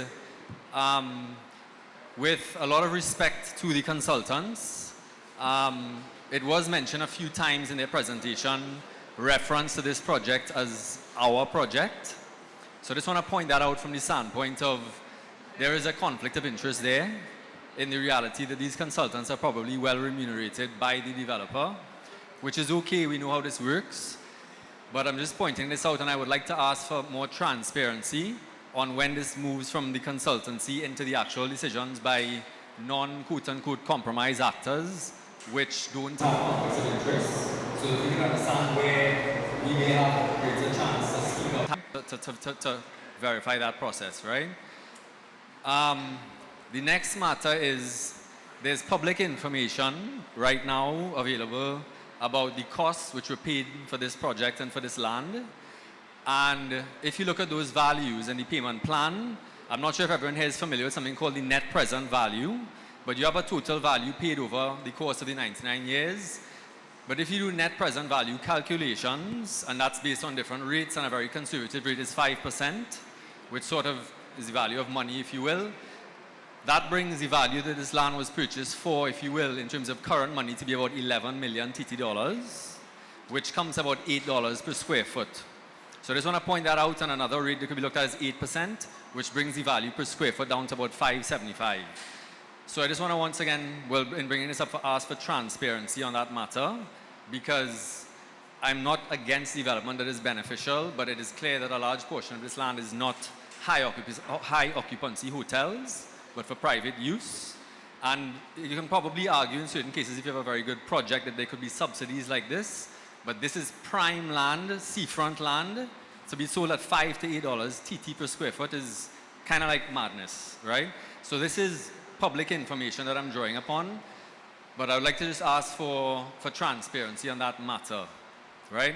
So that's kind of two broad matters to the project. But now just coming to technical things, and specifically, my friend Dwayne here raised at the start a very critical matter of sedimentation.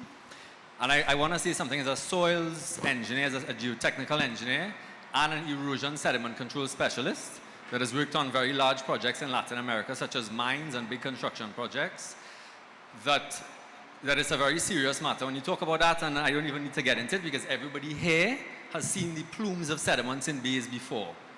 Everybody in Trinidad and Tobago is familiar with what that looks like when you have inland major rainfall and what that looks like. I just want to point out that Rocky Point, and if you look at that area, has never seen that before. Right? That reef is in the condition it's in because it's not seen that. And I want to say that as a soils engineer and erosion sediment control specialist, ESC is a term you can look up, they are specialists in that field. Very often this is treated in a very whimsical way, such as, yeah, the construction people have to follow this plan and blah, blah, blah. I'm telling you, this is a specialized field that requires extreme levels of monitoring, extreme levels of design. I'm talking about looking at the temporary grades, about where the soil is running, where the water is running. I did review the mitigation measures here, and I can tell you straight as a professional, where this is my specialty field, this is a very poor list in terms of mitigation measures. And I can give one or two quick examples, but if you see things like suspend construction work during intense rainfalls, I could tell you construction work is always paused during intense rainfalls generally. So that's something that happens anyway. But the fact is, if you have open, bare ground, that rain is doing what it's doing. So I'm just saying that there's the level of risk is not, it's extremely high when it comes to what is likely to happen to that bay due to this project, right? Due to that whole area. So I just want to point that out in terms of the level of expertise that is needed. If in fact this project advances, which I think is questionable from the standpoint of whether it should or not, but I also want to then kind of bring in the matter of all of these plans, these management plans and so on. It's lovely to have plans, but what we face in Trinidad and Tobago and the Caribbean in general and so on is a lack of following plans, and therefore we would like to know very clearly what it's going to take for these plans to be followed. Excuse me. I'm wrapping up right now, but I think these are all very important points and I felt it necessary to cover all of them. On that matter, and I really want to say this as somebody who's in the engineering field, in the construction field, and is aware of what happens here, this will not be sufficient to have a regular contractor and giving him a little document telling him what to do. They do not know how to do this and they will not do it properly. This costs money. I just want to mean everybody watches dollars and cents and wants to cut corners once a project begins. Once this process gets pushed through, it's a different ball game. It's about cutting costs, right? So for this to be truly done, this absolutely has to be independent. It has to be independently monitored and audited by a third party. And I would also recommend that funds are set aside based on a very strong erosion sediment control plan where there are bonds that are created, the likes of bonds. We have the 2015 Minerals Act by our government, which requires quarry operators to put funds aside to rehabilitate, and they should be treated in a very similar way, where the funds are set aside before to treat with every type of erosion sediment control issue.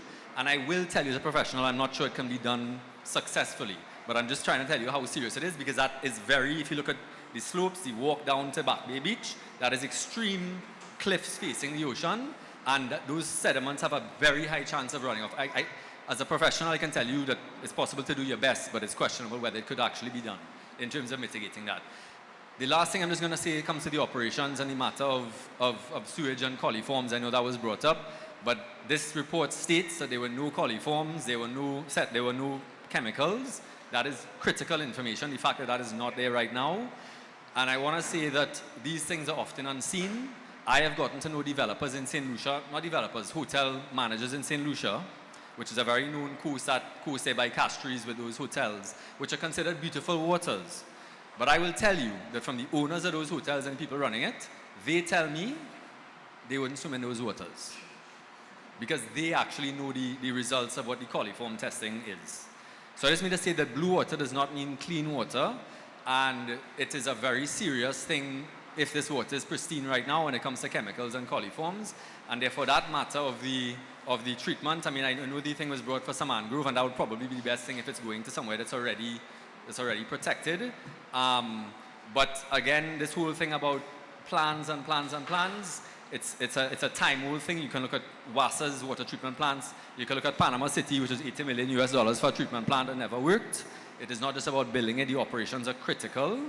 And I would really strongly, if there is a water treatment plant on the coast, to make sure that there's funds set there to make sure it's always run properly.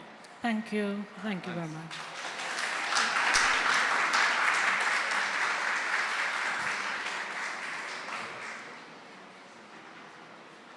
Okay, I'm going to go down your many comments. Whether the EMA is present, I didn't say they're not present. I said we don't know if they are present.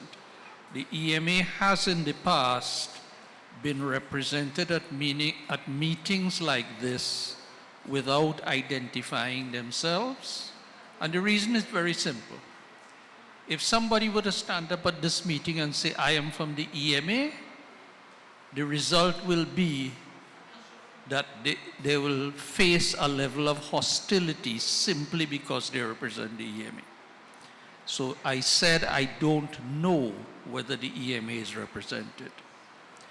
With regard to conflict of interest on the part of consultants and the fact that we are paid for our work, I have no comment on that.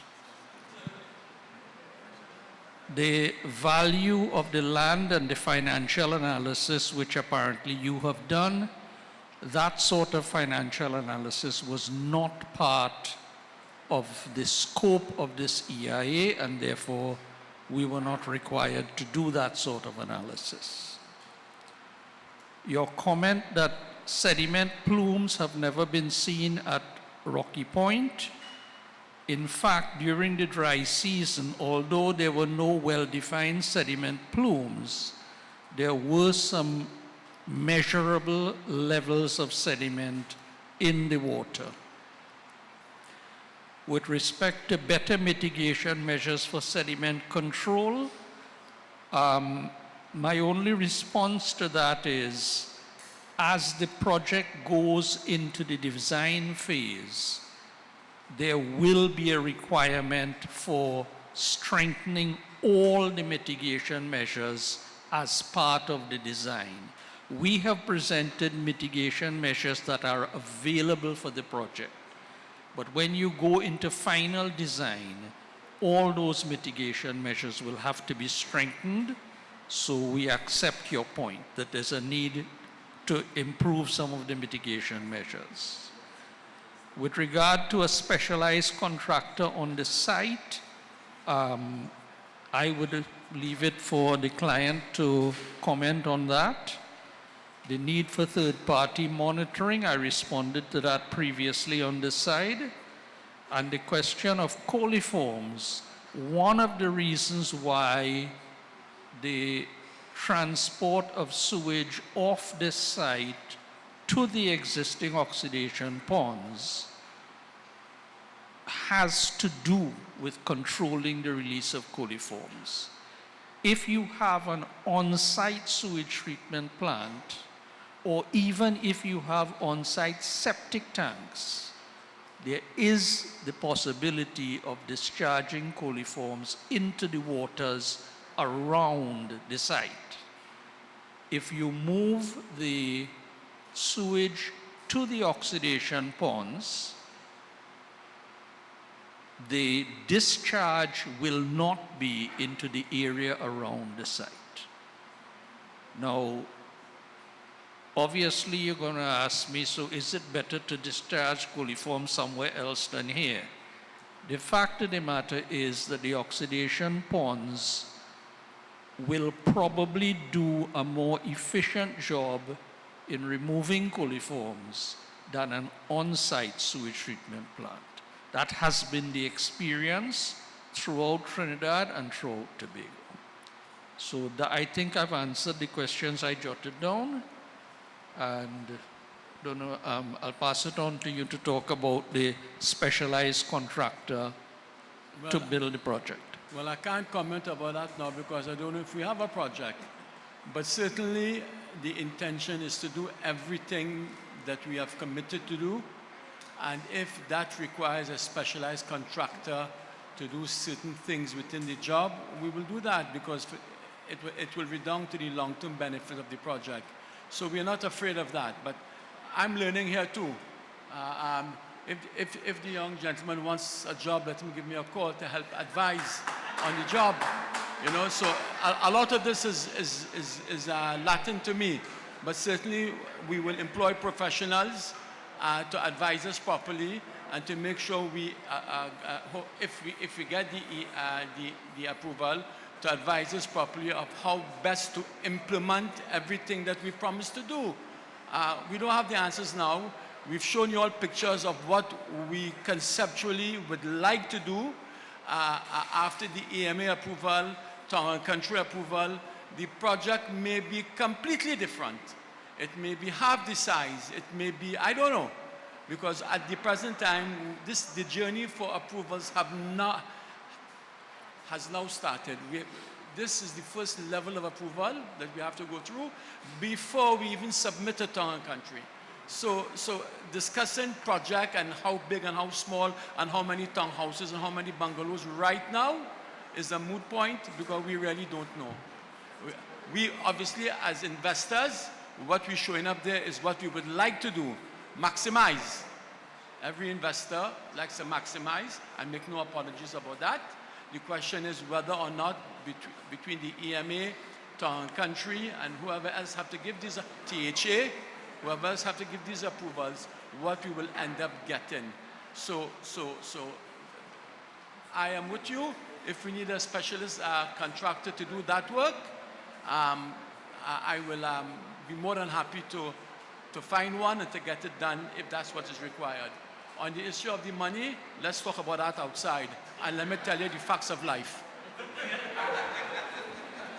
All right, so we have 3 persons on this side before I come back over to this side, right? So the lady has been standing there a while and there are 2 persons after her and then I come back over on my left. Go ahead. Great. Hi, hello, can you hear me? Great. Good evening, everybody. My name is Nivon. I am here today as a representative of SOS Tobago. I have a master's in biodiversity conservation and sustainable development for the Caribbean. I am a technical advisor for SOS, and I have been volunteering as a patroller since I was 16.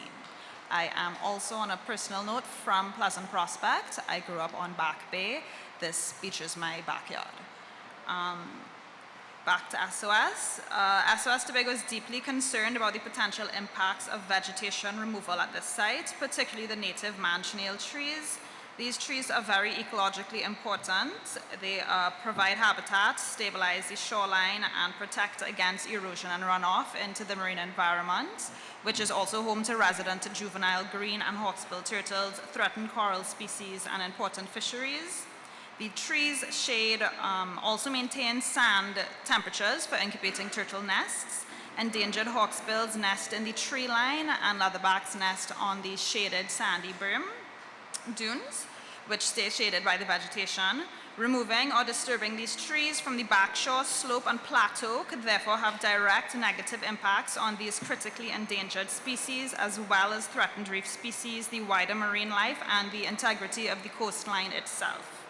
We note that while the developer has stated they're not removing any coastal vegetation, we still remain concerned. The handout describes this site as mainly coastal grasslands, but from our knowledge, we would describe it as having a significant coastal littoral forest present. Additionally, under the biological environment section, it lists coastal species like sea grape and coconuts, but does not mention the man-chenille tree particularly, despite there being a man-chenille forest at the site. This omission is concerning as man-chenille, although poisonous, is so important and cannot be replaced with coconuts or ornamental palms, which do not provide the same ecological or structural benefits as the man-chenille tree themselves. We would like to request clear data on the number, size, and species of all trees proposed for removal or potentially affected, and those that will remain. detailed explanation of how avoidance of removal will be prioritized and enforced before any felling is considered for both sides of the point, and confirmation that a robust vegetation management plan will be developed outlining mitigation measures and replanting strategies to maintain the ecological integrity of the site, and that this plan be made public. Thank you.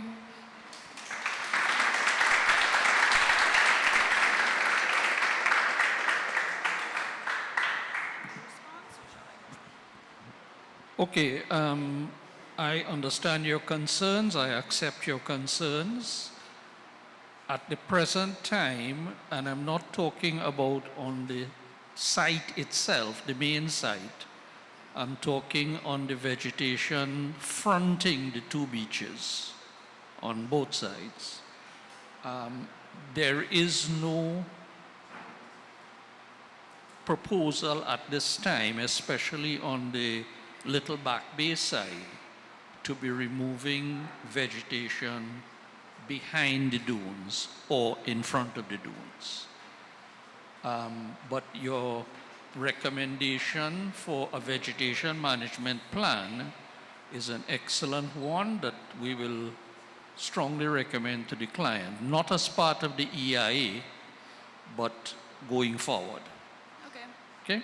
thank The you. EIA is satisfying a specific scope of work. Between you and me, I've never seen so many management plans required in any one EIA in all my years of preparing EIAs. That doesn't give me much Yeah. comfort, but But thank you. yes, we will recommend to the client that the vegetation management plan be prepared, but as I say, it will not be part of the EIA. Okay, thank you. Thank you. Okay, I'm seeing this lady. I saw the other two. She was sitting and waiting. All right, so you need to identify yourself because I did promise the gentleman we only had 3 on this side, right? So just let me know if you're in the line and you're sitting so that I have the count correct, right? I did try to get To get your my attention. but Oh you- boy, sorry. but All right. We all know how it went. No All problem. right, Hi, okay, good go night. ahead. So my name is Shelly Ann Wilson. I am also a member of SOS. I spend, Back Bay is my beach. That's how I just look at it when it comes down to the turtles. Now, in your plan, you all would have shown that you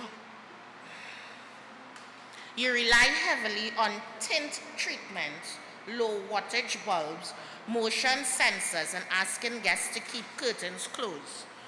Do you all really think that is enough to stop the lighting onto the beach during construction, after construction, and when the hotel is running? That's 1. 2, what guarantee is there that when you have guests who would be facing the seaside, that they definitely going to follow these rules that you all put down, that they cannot have light that goes onto the beach? There is no indication of that in the leaflet that you all would have given us. There is also no commitment to blackout blinds for beach-facing windows or ban outdoor lighting during nesting and hatching season. According, the handout does not specify how many floors the tallest building would be. Building height is crucial, understanding how far the light will spread onto the beach and the marine environment. Has a lighting impact assessment been done to model this, including the combined effect of multiple story structures on all phases of the development? We strongly recommend no beachfront lighting, mandatory blackout measures for beach-facing windows, and stronger controls to ensure no artificial lighting reaches the beach during turtle nesting season. Thank you.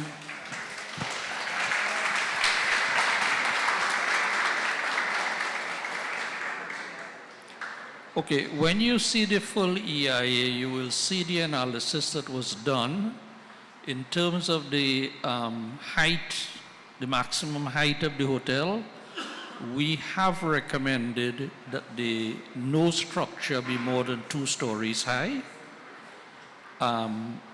In other words, we're not recommending a 4-story hotel and so on. And we have also actually done cross sections from the proposed location of the buildings down to the shorefront. And because of the cliff, and because none of the structures, I shouldn't say none, the major structures are not being built right up to the edge of the cliff for engineering reasons, there is protection of the shorefront from the line of sight from the hotel buildings to the shorefront. Where is this projected that we can see it? Because you could sit there and tell me anything. I'm not going out there and take a scope to see. Listen, if he say 2 stories high, I am just using it as an average. Let's say 24 meters up into the air. I'm not going and take a scope and shoot it down the hill because I can't tell where exactly your structure is going to fall, right? So no, we would please like we more. have done that. We have drawn the cross sections that show it. What I am and it is asking in for is the EIA. clarification to see. Yeah, Make it you, open to when you us see for the viewing. EIA, you will see it. Okay. Okay, thank you. Thank you.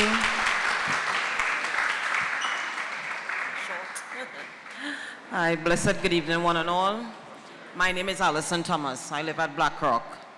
I am the president of the Tobago Branch Association of Village and Community Council.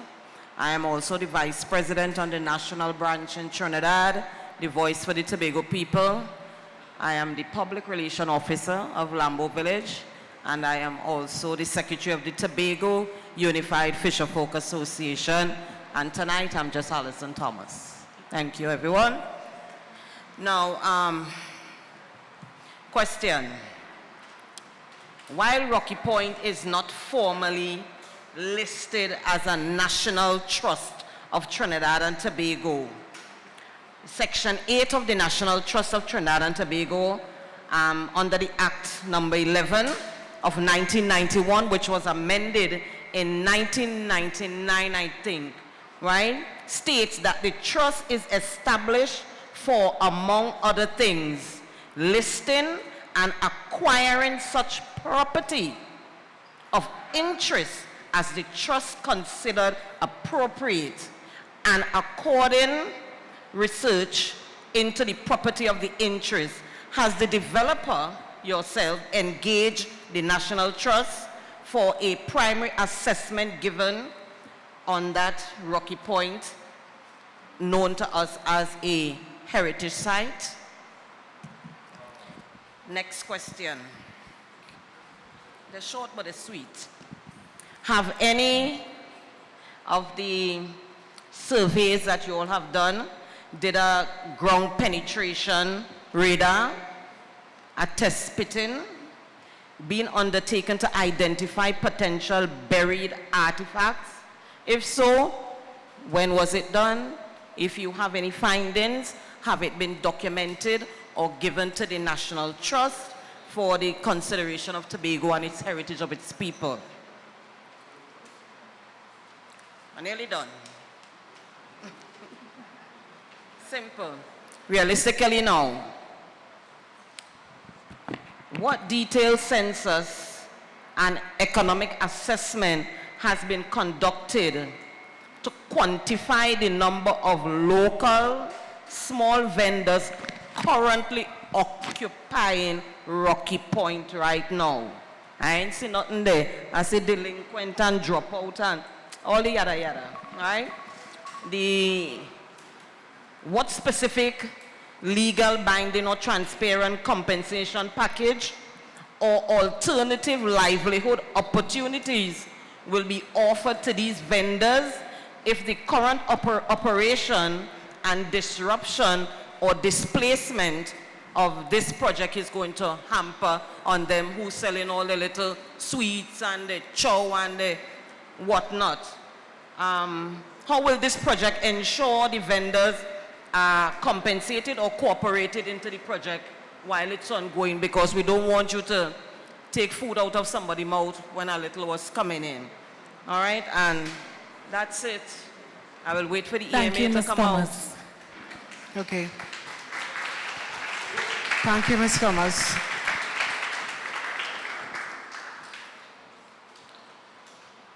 So the first one, which has to do with the properties of interest with regards to the National Trust, Tobago National Trust.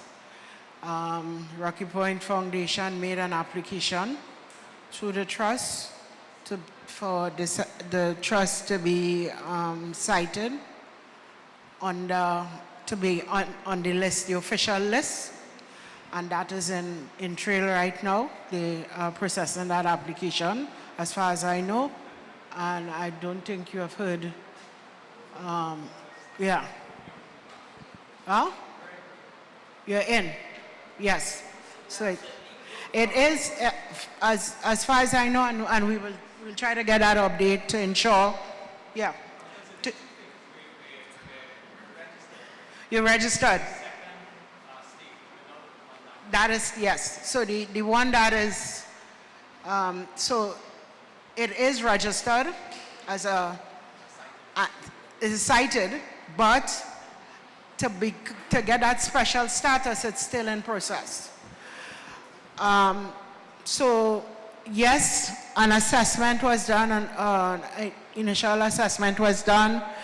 The radar, the ground penetrating radar works that you're talking about was not done, but the dog pits on the site. Some materials were recovered, and I think that right now they're lodged with the museum, as far as I know, for safekeeping, because it is the property of the estate. And it was not indigenous materials.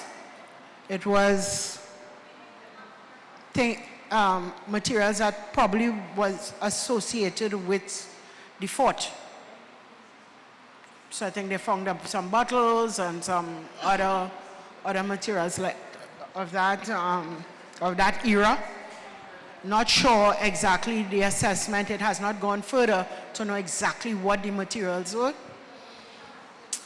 Perhaps I should not even be mentioning here. We don't want no experimental digging on the site. So National Trust was part of that study, and it was done last year. I think is July, August of last year that it was done, and a report. That report is part of the EIA report. So it's an appendix of the EIA report. And while construction is taking place, if you keep digging and other artifacts come up, what memorandum of understanding that you have or with the project have with the National Trust? Is it what you're going to do? Halt on the project? Yes, as I said, it's called a chance fine procedure, and it's detailed that work has to halt in the vicinity of that area, and there is going to be someone who is on the site, particularly during the time when they're doing any earthworks at all. So that person has to be there, I think, for that particular period, whether it's daily or I believe, and this person will there is a procedure to inform the project manager,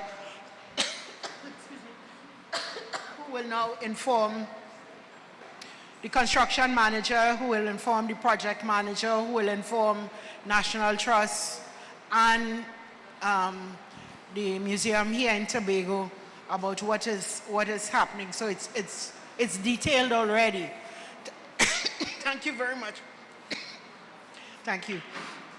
So yes, that is in place.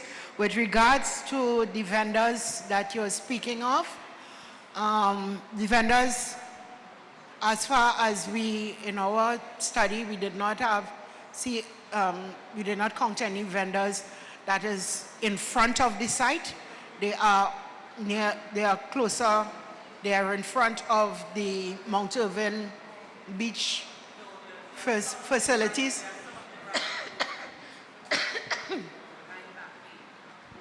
By Back Bay. We did do a study on the beach on Back Bay, and during the times, which was during public holidays, it was done on weekends as well as weekdays. As far as I know, we did not encounter anyone selling or that has a structure or anything that we will be, sorry, I shouldn't say we, that the development is, will obstruct the development, would obstruct their work. Right? As I said, we did talk about having the access, and this access is to ensure who wants to go on the beach, and they are normally, if they apply their trade on the beach, they are free to go because that access is a public one. And it's supposed to, based on the recommendation that we have given, that it be built, it is one of the first things that has to be done before construction starts, the access, the public access. Thank you, Dr. Deare. So I will go to Mr. Cruikshank. I did promise after Mr. Cruikshank to come back over to my left. So I go to Mr. Cruikshank and then I come back over to the left and then we come back over to my right. All right, good night, everybody. Demi John Cruikshank is the name. Obviously, I wear many hats, but I will talk as a resident and a villager of Buku. From the first consultation that we had, I want to commend everybody for the behavior tonight, because I felt that last time was intolerable behavior and I did not speak then, but I will speak tonight. I just want to say we have no problem with the hotel going on the point. As young boys, we swam from Black Rock straight down to Buku in our teen days. And nothing will be done by us as the villagers of Buku to damage the beach in Mount Irving. And we will be the first one to make noise. Not anybody else, not even the surfers, the people of Buku and environ will make the most noise. And I am happy that we have a team that the surfers are very energized and they want to make sure that we keep the beach secure. We had the same problem at Grafton when Grafton was building. Same problem. We had marches, people wanted to burn down Grafton at the time. And we built Grafton, Grafton is still there. Same thing you had at Magdalena when they were building Plantation, Angostura, right? Right? And again, the hotels are empty. The issue is this. We have to understand that we have a product in Tobago. Mr. Aboud is not putting in his personal money, and his team is not putting in their own personal money to build a hotel to have it as a white elephant. When Mount Irving was Mount Irving Hotel, and I remember we had the Johnny Walker Golf Tournament. That was a hit.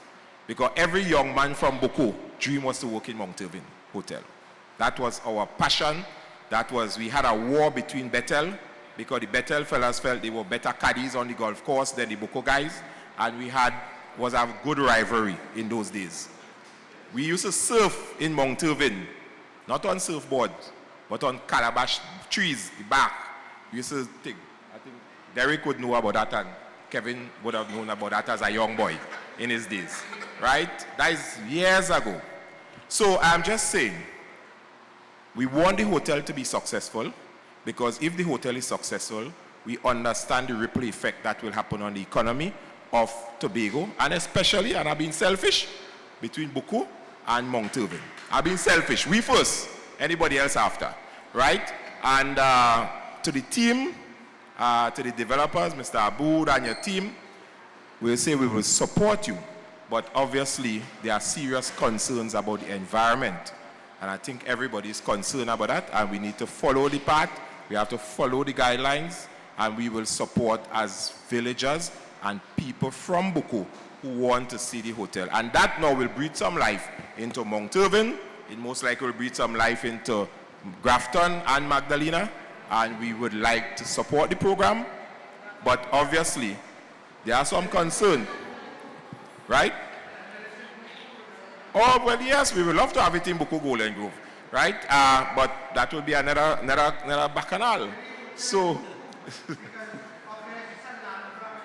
well, don't worry. Well, what I'm saying, it seems like wherever you have a hotel designed or proposed for a spot in Tobago, it's a problem on the island.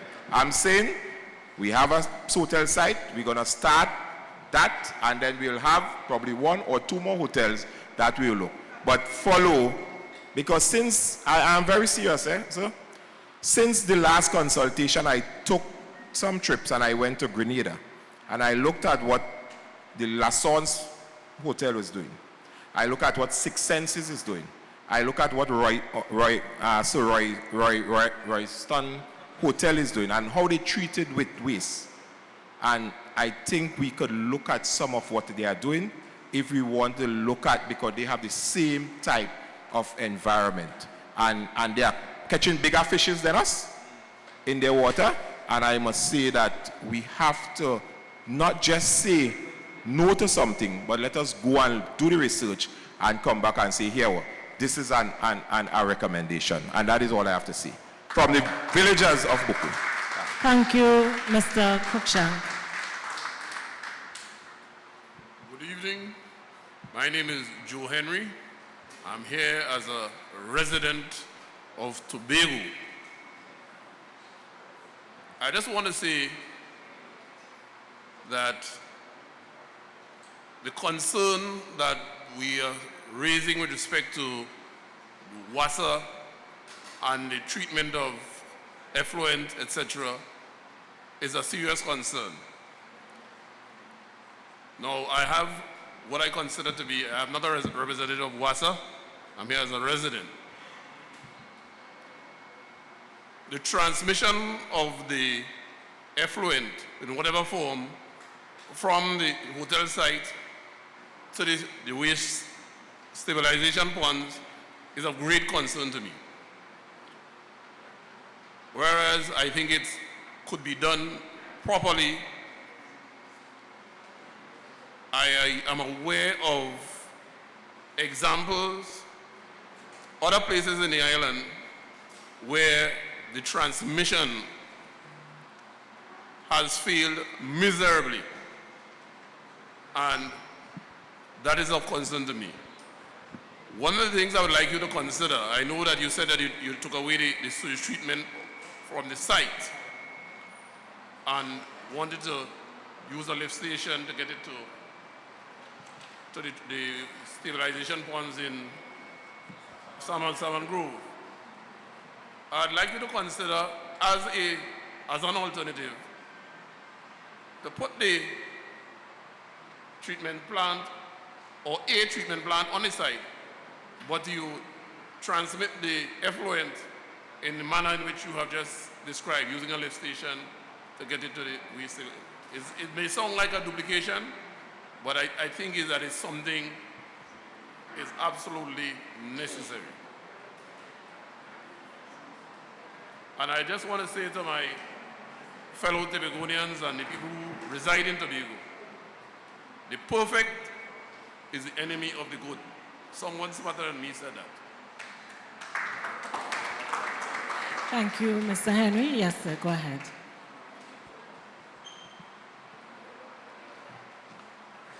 Good evening, everyone. I'm Reginald McLean, General Manager of Blue Waters at Speyside and also president of the Tobago Hotel and Tourism Association.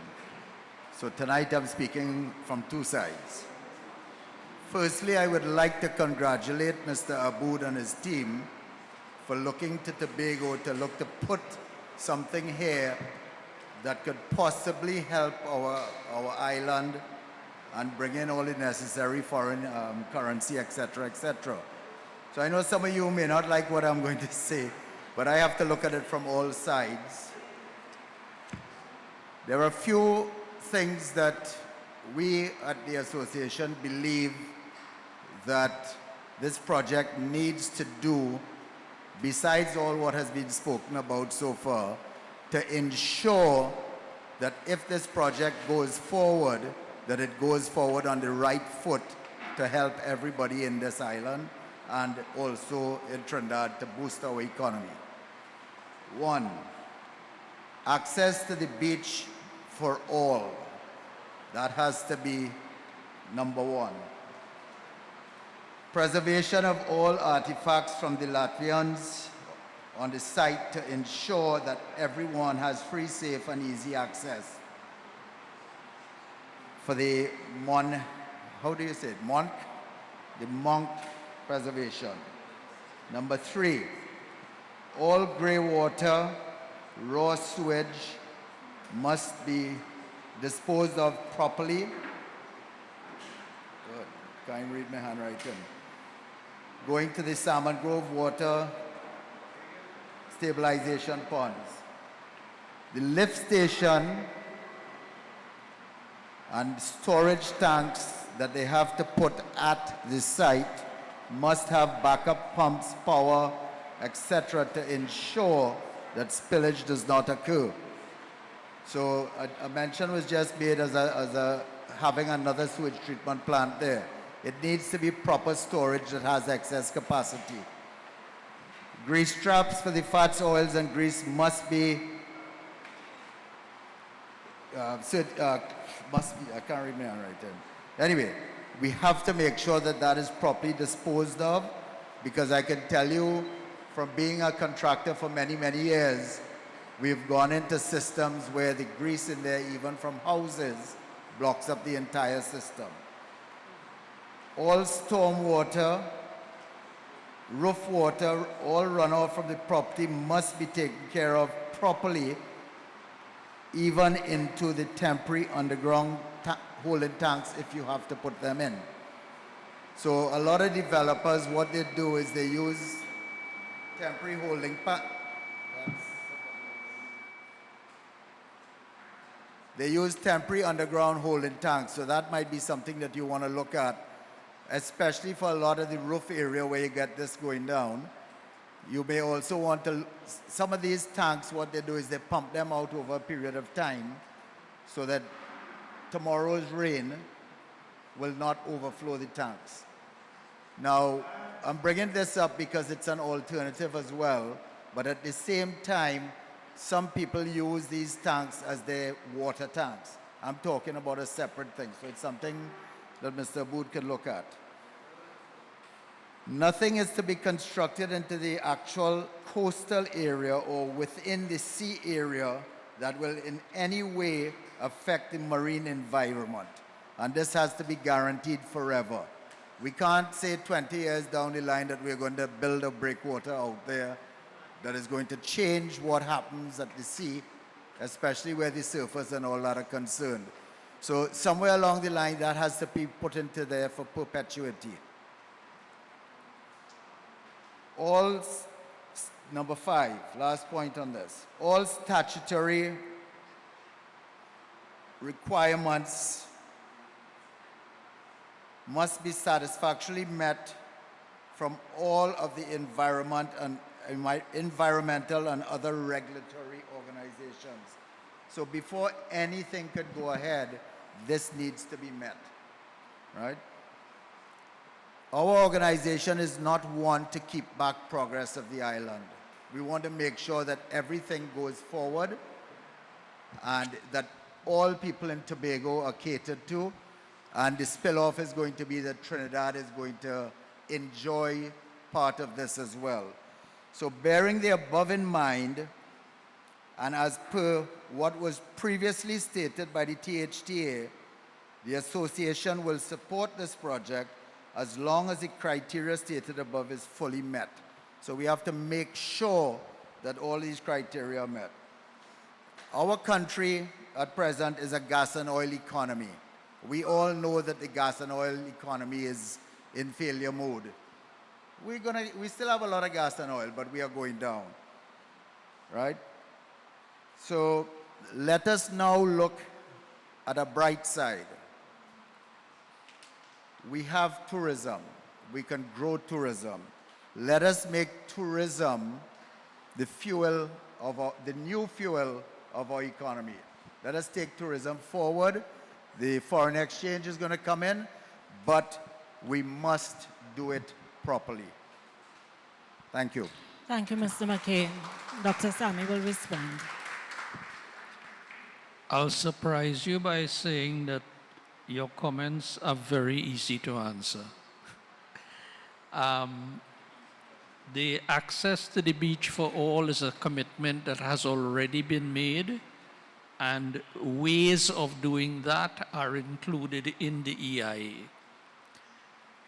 Preservation of artifacts, we had a study done. There is a chance find, well, the present known site of Fort Monk, exclusion area has been carved out that will not be part of the development works. Chance finds, there's a chance finds procedure that has already been developed, so that will also be taken care of. Proper disposal of sewage and grey water, and I'm glad you mentioned that because everybody talks about sewage. Not enough of us talk about grey water. And grey water, which is, by the way, grey water is water from sinks and washing and so on. Grey water can in fact be very damaging to the kinds of marine organisms that surround this site. And the recommendation in the EIA is that both sewage and grey water should be collected for treatment, not the normal local practice of treating the sewage and sending the grey water out to the drains. Temporary underground holding tanks, yes, that can be considered, but again, that would have to come at the final design stage. It's too early to be going into that level of detail at this point. No shorefront or offshore construction, no, there is none proposed as part of this project. And for perpetuity. Well, written into the agreement. What we can deal with now is the present development plan. If after the project is approved and constructed, further changes are required, then they will also have to get their own approvals. So that in perpetuity will be dealt with if and when that happens. And all statutory requirements to be met. The only reason that we are not pursuing other statutory requirements yet is because the law says if an EIA is required, no other government agency can give an approval. That's the law. So what we have to do, an EIA has been required on this project. We have to complete it, we have to submit it, we have to have the EMA evaluate it, and only after they make their determination can we go to other agencies to get approvals. I like hearing that, but I'll make one more little quick statement. I did my first dive in Speyside, Tobago when I was 14 years old, sorry. That was 47 years ago. I've dove all over that reef right next to the site, and the Mount Irving Wall, all those areas. Up till last year, I was last on that reef, and I can tell you we have a lot of damage, and we want to make sure that we don't get future damage. So Once we follow the right things, there's no reason that we all can't live in harmony and get something going properly. Thank you. Okay, just as an aside, between you and me, the rest of them ain't had to listen. 47 and 14 is? I win. I am 71. All right. Great, thank you. So I'm just mindful of the time. It's 8:27, which is way past our proposed end time. So I just want to see who is standing in line for questions. We have 3 persons here. Where's the 4th person? Okay, so these 4, 3 here and 1 here, right? The 4 persons on my left and 3 on my... 3 or 2? 3? And 3 on my right. So I know these 2 gentlemen were standing for quite a while. I will go to them, come back to you, Ms. Hinkson and Mr. McCoon, and then the lady at the back, that lady, and then we end off with my dear lady at the back here, right? Beautiful. Go ahead. Good evening. My name is Wade Karut, and I represent the people of Plymouth, Blackrock, being a resident of that area. I also represent an organization called Tobago Love Seafood, which is a private enterprise, and other agencies that we don't need to go into the details, but essentially more environmentally based. My question tonight is 2 parts, but the first part deals with the socio-economic impact of the Tobagonians. Well, we understand that Marriott is a hotel brand, and there's several brands under the Marriott's portfolio which fits to different clientele, etc. Example, Ritz-Carlton, Sheraton, Westin, as well as Courtyard, which is in Trinidad. What we would like to know is which brand will be presented to the Tobago space? That is a secret. It is? Absolutely. Okay, and when will that secret be revealed? When we get our EIA approval. But I'm joking with you halfway. But what I can tell you is that we haven't selected a final Marriott brand yet, depending on the size of the hotel, because that will be dependent on the approval we get. But Marriott wants us to do an all-inclusive. They're pushing us to do an all-inclusive because that seems to be the action in all of the Caribbean is all-inclusives. So they just opened, I think, 1 or 2 in Barbados. Okay. And so they're very keen on all-inclusives, but it's not yet cast in concrete. We have to decide that, and by we, I'm even including Tobago to see which one is better for us as developers and as people living around the area. But that's as much as I can say now. Because we don't have a brand yet, because we don't know what final size. Okay. And but they want, no matter what size, they want it to be an all-inclusive. Understand. Okay? Well, we appreciate that honesty, and we as Tobagonians, we are open to the idea. We welcome development. It's just, we want it to be sustainable development. I also wanted to ask, what is the target market for the hotel, and who are the target market for the housing aspect of it? Anybody who have cash.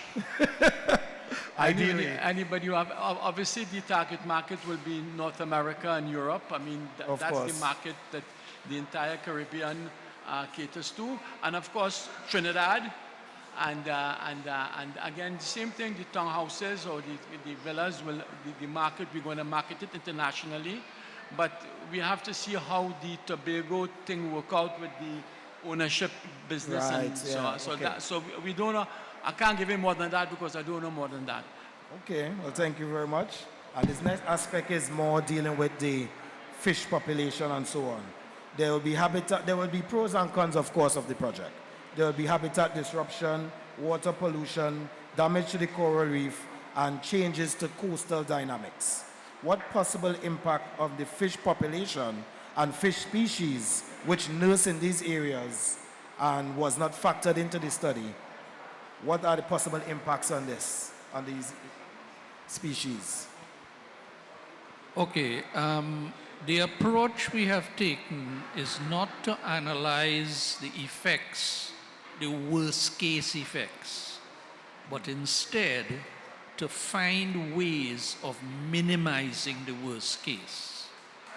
So that what the EI is telling you, you talk about, for example, discharge of pollution. What the EI will tell you is what are the procedures we can take to minimize or eliminate the discharge of pollution.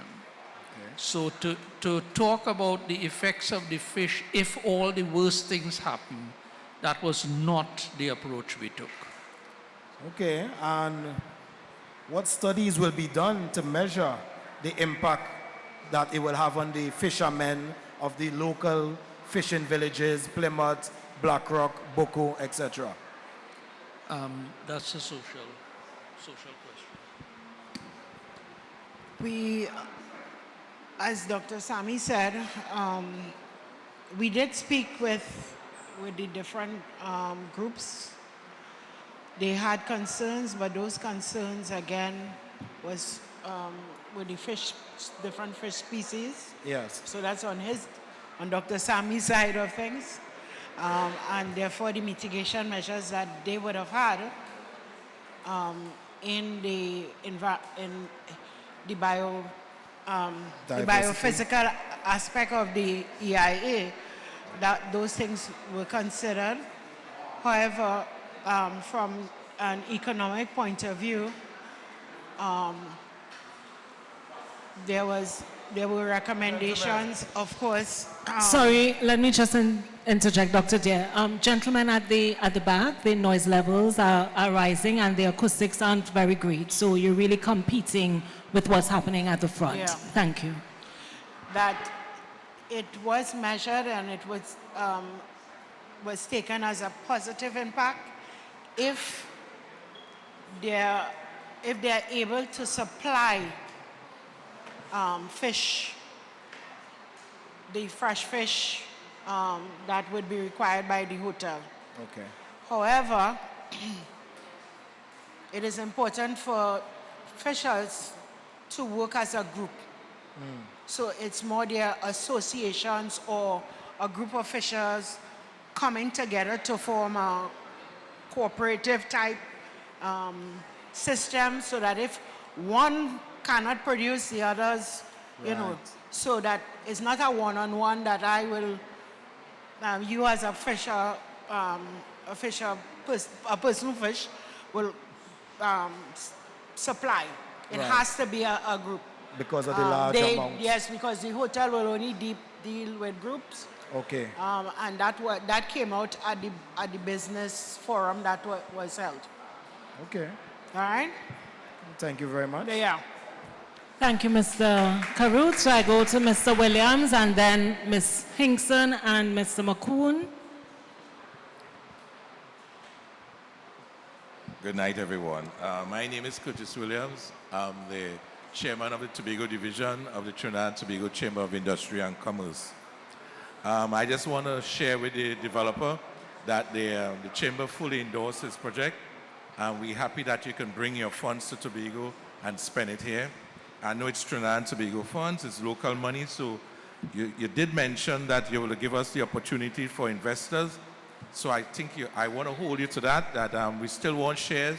We as the Tobagonians, we want shares in the hotel, so keep that in mind. So we want to get some shares in the hotel so that we become part owners of the hotel. So I hope you keep that in mind going forward. Also, Definitely. Thank you. Also the fisher folk, the farmers and the villagers, the creative arts people within the villages, they did indicate to us that they want to be part of the project as well. So as it was mentioned, the Fishers Association and the farmers, they do want to be part of the project. So I hope that you'll take them into consideration and don't leave them out. Don't matter if the quantities they could supply is only X amount, please don't leave them out. Still take their quantities and then you could go elsewhere if you so desire. That's all we want to say on behalf of the Tobago Division. We want you to get all the necessary approval and go ahead with the hotel as planned. Thank you. Thank you, Mr. Williams. Ms. Hinkson?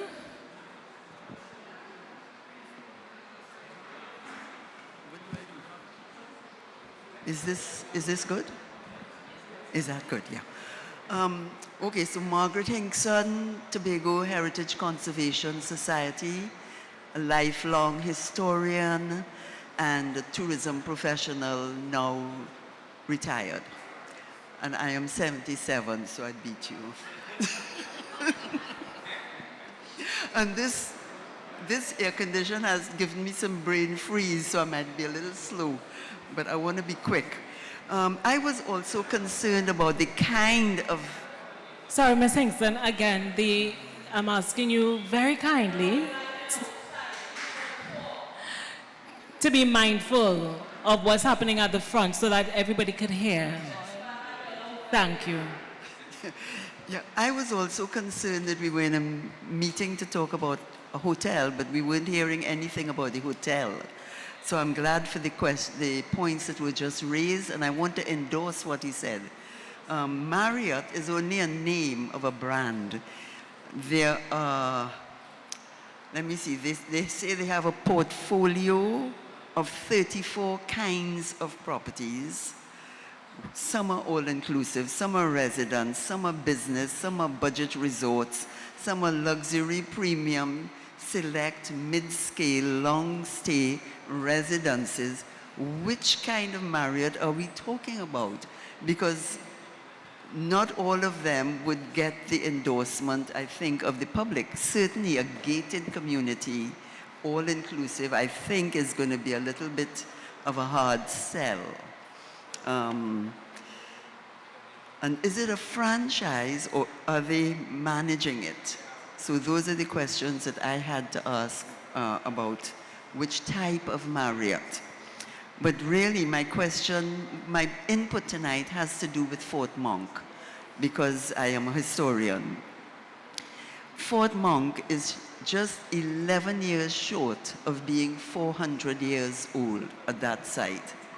I think it's the oldest fort in the country, so that it seems a little bit not fitting for it to be locked away behind, especially if it's an all-inclusive gated, behind gates where the public is blocked out. Never mind the public hasn't been going there, but we need, if it's the oldest in the country, we need to have access, perhaps on the style of a paid admission. I think that is acceptable globally, that you pay to go to the museum.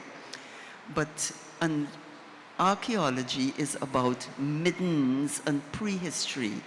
Restoration is what we would be looking at with the buttons and the little bits that you find there from the site of the fort.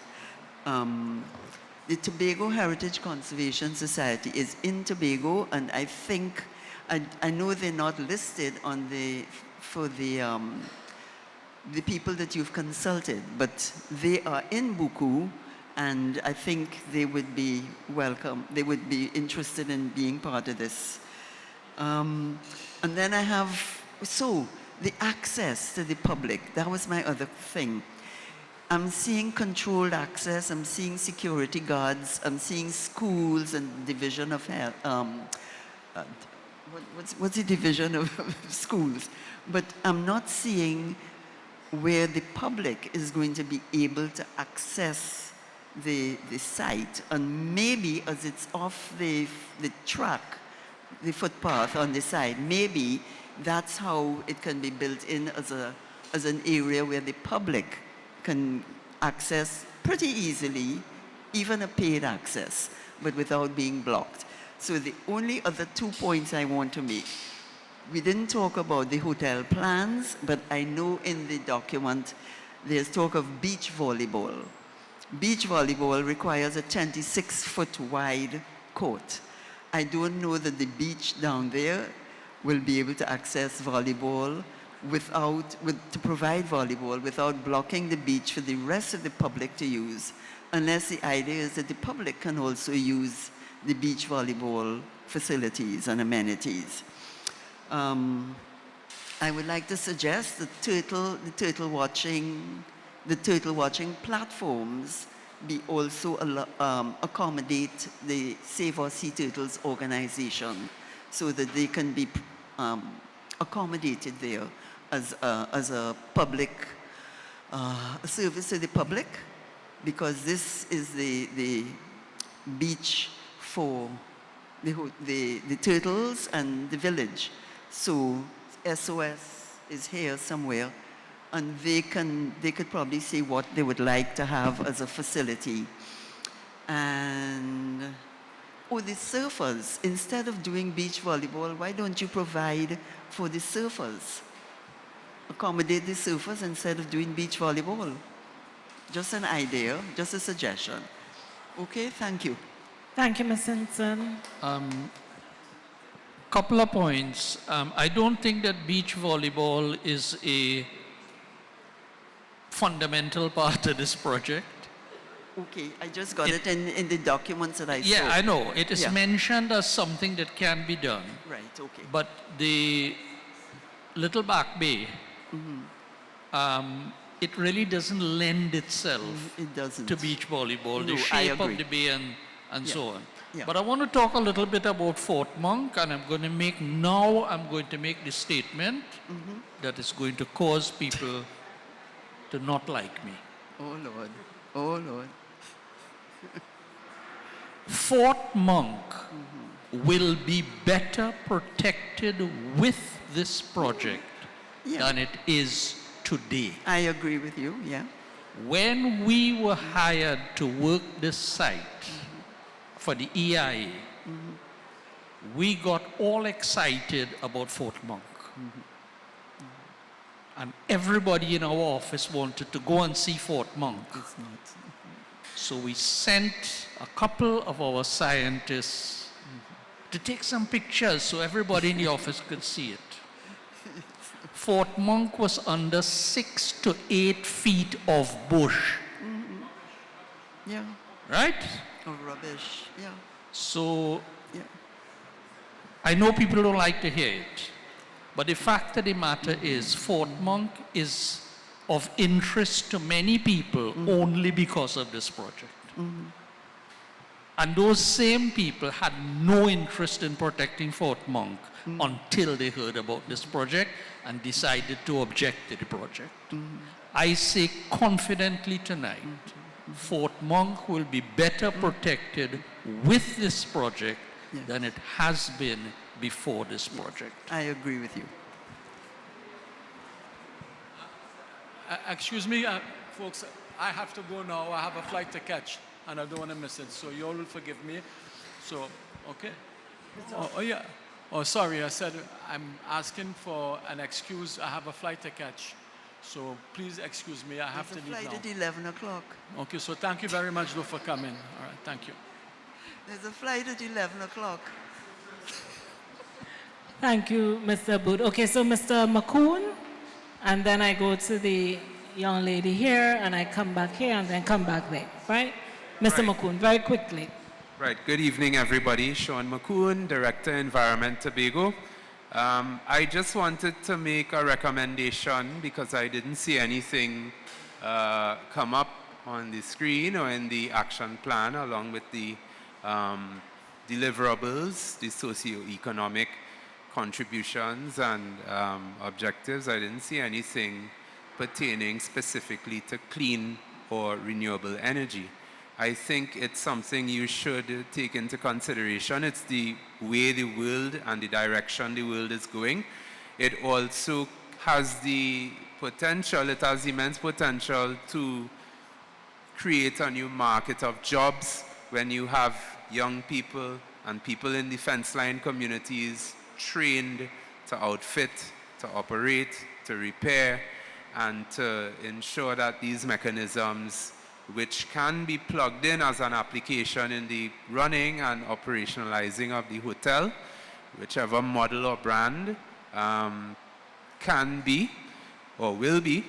I see clean and renewable energy as the way of the future.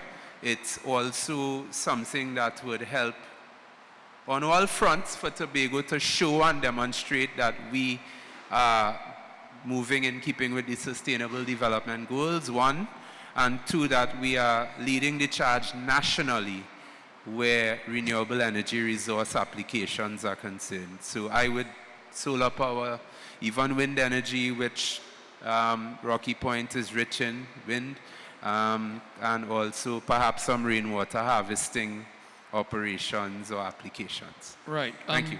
Both renewable energy and water conservation are mentioned in the EIA report. The details will come during the final design. Right. Okay, thank you. Thank you, Mr. McCoon. Hi, good.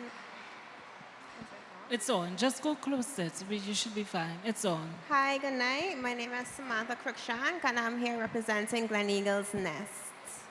All right, Glen Eagles Nest is located right opposite Back Bay. We are just across the street. All right, so I'm very familiar with the area, and I'm very closely impacted by whatever happens in Back Bay. Right, we also host guests, and I am in direct contact with a lot of tourists, right? And every time I mention anything about the project, anything about the development, I'm not faced with positive responses. So that is also, it plays into who is your market? Did you do any market research? First question, right? I also have a lot of video evidence asking them, hey, what do you think about such and such? And these are the folks that you are hoping to come and buy into the idea that you're planning to have at Back Bay, when in fact, most of them are saying that Back Bay is a cherished Back Bay is what brings them back to Tobago time and time again in its current state, right? I actually had one of them break into tears after mentioning some kind of development in and around Back Bay, right? I would just like to piggyback off everyone else's inputs, and I also touched on this last time I was here. I am not seeing much. There's very minor inputs, but I'm not seeing much or anything regarding long-term. So I'm not seeing anything regarding a long-term plan or long-term impacts post-operation. I know that this is pre-operation, but I believe that you should also include long-term operation plans. For example, 10, 15 years down the road, generations down the road, right? I need to see more plans to maintain and to continue to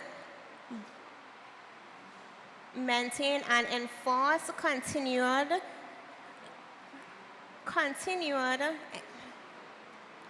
sustainable development and operations of the hotel, right? For example, Magdalena. When or if the hotel no longer serves the company, it's not profitable, etc., what are your plans thereafter? Is there a contract that includes resale to a company or other developers that will have to continue with the current plan and also improve upon the current plan of the sustainability, environmentally sustainability of the hotel? I'm not finished. Also, is there a plan in terms of demolition or repurposing the area, right, in the event that this investment no longer works for you? Finished. Thank you. Okay. You talked about long-term planning and you mentioned decommissioning activities. Yes. That is premature in this, that question is premature in this EIA. I do understand that. Is there going to be follow-up meetings? If the time comes when the hotel has to be decommissioned, decommissioning is a designated activity, and therefore the owner of the hotel will have to go back to the EMA for a separate CEC to cover the decommissioning. Okay, and in that process, I'm not familiar with that process. However, in that process, does it also include stakeholders meetings like tonight? Yes, Okay. yes, definitely. And also, I would like to touch, maybe get some feedback from you based on your market research. Based on the? Market research. I'm not hearing what you're saying. Market research. Huh? As far, unfortunately, Mr. Aboud has left as the developer. To our knowledge, we have not received a copy of any market research report. You also talked about the use of Back Bay. As far as the description of the project, this is a public space. Back Bay is not part of the development. We understand. It is incumbent for the developer to ensure that access to this public space, which is now done through that property, has to remain open for the public. Thank you very much. As you know, by law, and Dr. Sammy could back me up here, by law, all beaches in Trinidad and Tobago are public. Thank you for your response. Right, not only touching on the public aspect of it, I'm also touching on the points that was previously made based on the environmental impact of any kind of development on the Back Bay area, in the Rocky Points area as well, changing the ecosystem of the beach, right? Well, Dr. Sammy, you could answer that. Changes that could probably impact Back Bay, change that could affect the access. Because our visitors, as she said, love it in its current state. Well, That's what she was trying to tell us. I understand your love for Back Bay, and all I can tell you is that there is no development plan on the Back Bay area. There's going to be an access created for continued public access to Back Bay, but there are no plans for buildings or anything in that area. That we also understand, and it was touched on that, right? Because you're not building on the beach itself, it doesn't mean that it's not affected. Ecosystems are interconnected, right? So if you decide to build on the plateau on the top, further back, it does have an impact on the beach, and it was already reiterated. I don't want to reiterate that again. Okay, well, when you get the EIA, you would look at the development plan, and you will understand what I'm saying. I agree with you that even though you're not building on Back Bay, there can still be impacts, but the way the development is set out, those impacts are going to be controlled by certain mitigation measures.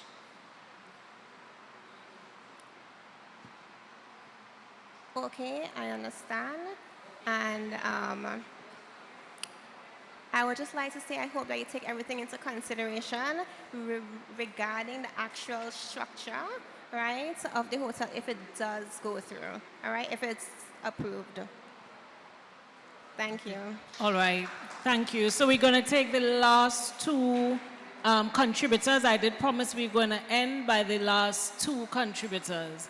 Dr. Angus, can you just give Karina your contribution and email address, because I did make a promise that we were well over time and we were going to end with these last two ladies. A very short one. All right, so I'll let the ladies go. Go ahead. Okay, the name is Shay Lands. My family's lived in the Mount Irving area for on and off for about 17 years.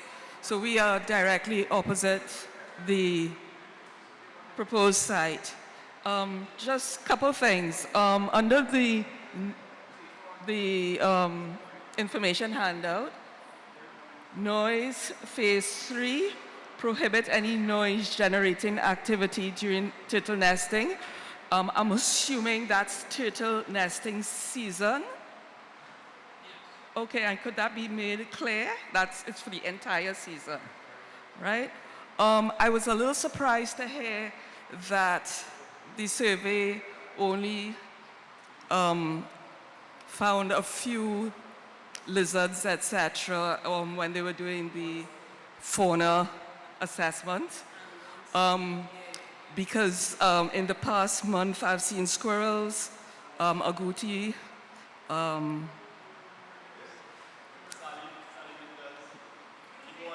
iguanas, mat, and manicou, and that's in my yard, right? Going up to Grafton, last week, I saw a whole family of agouti right there at the side of the road. So the concern that I have is, one, how come there's none of those activities on that site, which is just across the road? And secondly, what is going to be done to protect residents like me from Trinidadians? I'm a Trinidadian who love wild meat. They come in my yard and say, you'll get plenty wild meat here, and it's not animals, it's wild meat. So we don't respect hunting seasons, right? And I do not, these are our animals.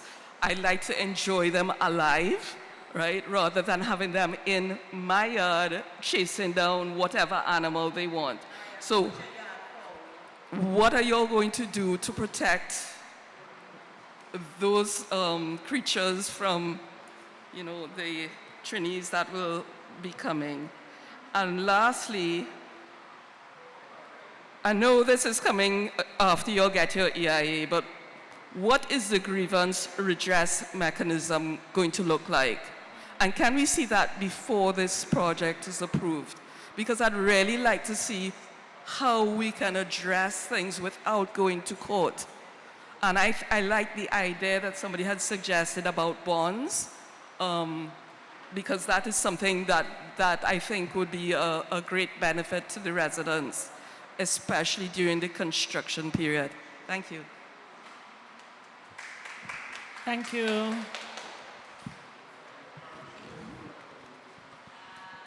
May I ask what aspect of the grievance redress mechanism you want? I want to see it before. Before, I don't want to see it after the project is approved. I want to see it before. What the grievance mechanism is going to look like. It is a formal, as I said, a formal structure. Right now, it's part of the EIA, so the whole procedure is laid out as part of the EIA. It tells you how many channels in terms of how people could access this mechanism, either by phone. You have to have a dedicated phone line. You have to have an email address, who you can contact, whether there's if you want to send a mail, whether it's talking to people. So it's very formal in terms of the intake part of it. Also, once that complaint or grievance is received, within 48 hours, the community liaison officer is supposed to send back an acknowledgement, and then it continues from there in terms of depending on how serious it is, you can have an investigation, and the length of that may, depending on how the severity of that grievance, it can take a particular length of time. I think it's up to 3 weeks or something like that, or between 10 days to 3 weeks. The idea is there are set time frames, just as how you have it in terms of the regulations for. Yeah, just as how you have it in terms of the regulations for the CEC, there are set time frames within which the developer has to answer. And when I say the developer, I mean his agents, the project manager, the community liaison officer, all this. So all of that is laid out in one document. And we can see that. You can see it, and Dr. Sammy. Okay, to answer your question differently, your grievance mechanism today, before a CEC is issued, is twofold. You can contact us. Your handout has Eco-Engineering's contact information. You can contact us directly, and we will liaise with the owner of the project and get back to you. That's one. Two, you can contact the EMA directly, but I caution you that if you are contacting the EMA about this project, the CEC number for this project is also on your handout. Please quote that number if you are speaking directly to the EMA. So you have two ways that you can make your grievance known before CEC is issued. All right, thank you. Thank you. Yes, ma'am.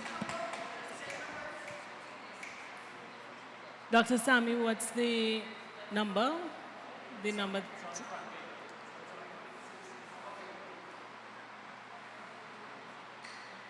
I would like to say good evening, ladies and gentlemen. You'll need to bring the mic a little down so we right. Yes. I would like to say good evening, ladies and gentlemen. I'm a resident of Mount Irvin, Glen Eagles Drive to be exact.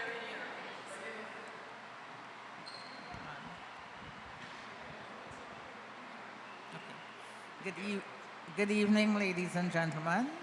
I am a resident of Glen Eagles Drive in Mount Irvin. And I just need to find out a couple of things. One, as far back as I can remember, Mount Irvin Beach Facilities was donated from Mount Irvin Hotel so that the people of Bethel and Environment have Deare to go and not the kids play on the people's golf course. How did this project come about? How did they obtain this land, this property?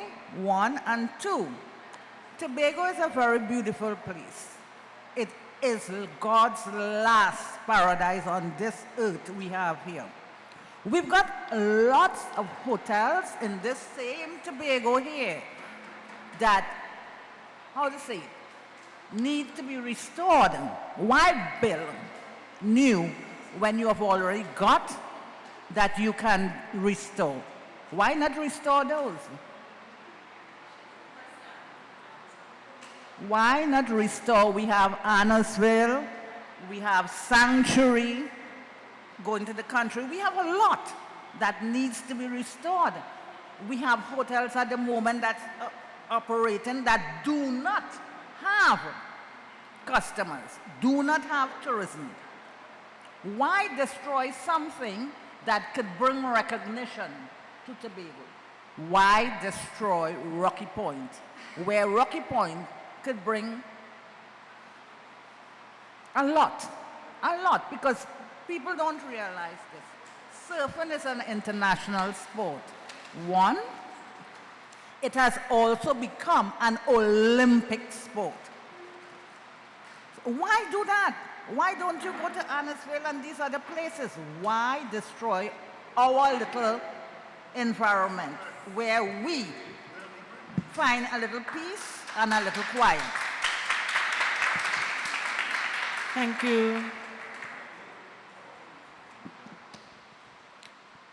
Your concerns are noted and will be reflected in the EIA report.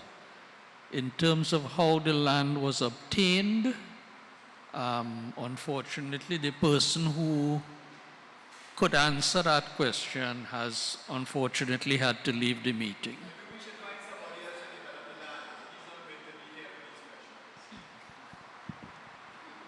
All right, so we have two final. I did say this lady was going to be, no, these two. No, sir. Sir, it's 9:07. It's 9:07. The stipulated end time was supposed to be around after 8, so we're well over an hour. I'm going to allow the final two persons. There is an email address, I believe, on the handout, so you can forward your question there. So I'm going to ask the two ladies to be very, very brief. I'm not being paid as handsomely as these consultants, right? So I'm well over my time. So I'll allow the ladies to wrap up very quickly. The way forward is being projected, so you can go through those steps. And as soon as the ladies have finished and we've had the responses, we shall close. So I think Dr. Angus was there first, and then Thank you, Lisa. Avian, for accommodating me. Dr. Denise Sawyer-Angus, the Innovative Democratic Alliance, and also resident of the Mount Irving area, just opposite the Back Bay area. And I was pleased to hear the question concerning what type of hotels we may be getting. I'm concerned about the fact that all-inclusive has entered the picture, because from the evidence across all-inclusives across the Caribbean, we have seen where it has not been of direct benefit to the communities around and to the island. And I am concerned, and I'm sure many others would be concerned, in terms of what true impact it would be on the Tobago economy, which is already fragile as it is. And therefore, whether studies or, some sort of market research would be done, not just taking into consideration the benefit of the hotel chain, but also the Tobago economy and what is the best fit for us here in Tobago. Secondly, you all put up some statistics that were quite concerning. That we are 59% in the undereducated bracket. That number is now 68%. Okay? So it has gone up. It's continuing to trend up.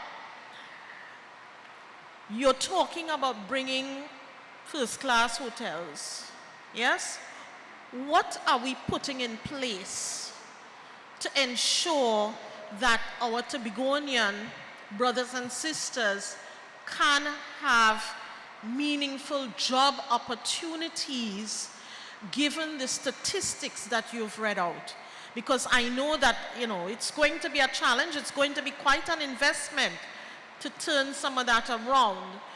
What commitment are you all making to ensure that that happens, and not just, well, everybody works for the government and nobody wants to be educated, so we will just bring everybody into the space, which may be cheaper.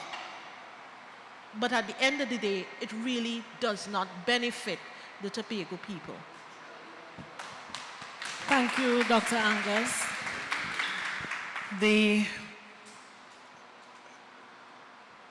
At the first consultation, I don't know if you attended, the developer, through Mr. Aboud, made the commitment there to have as much jobs as possible come to Tobago.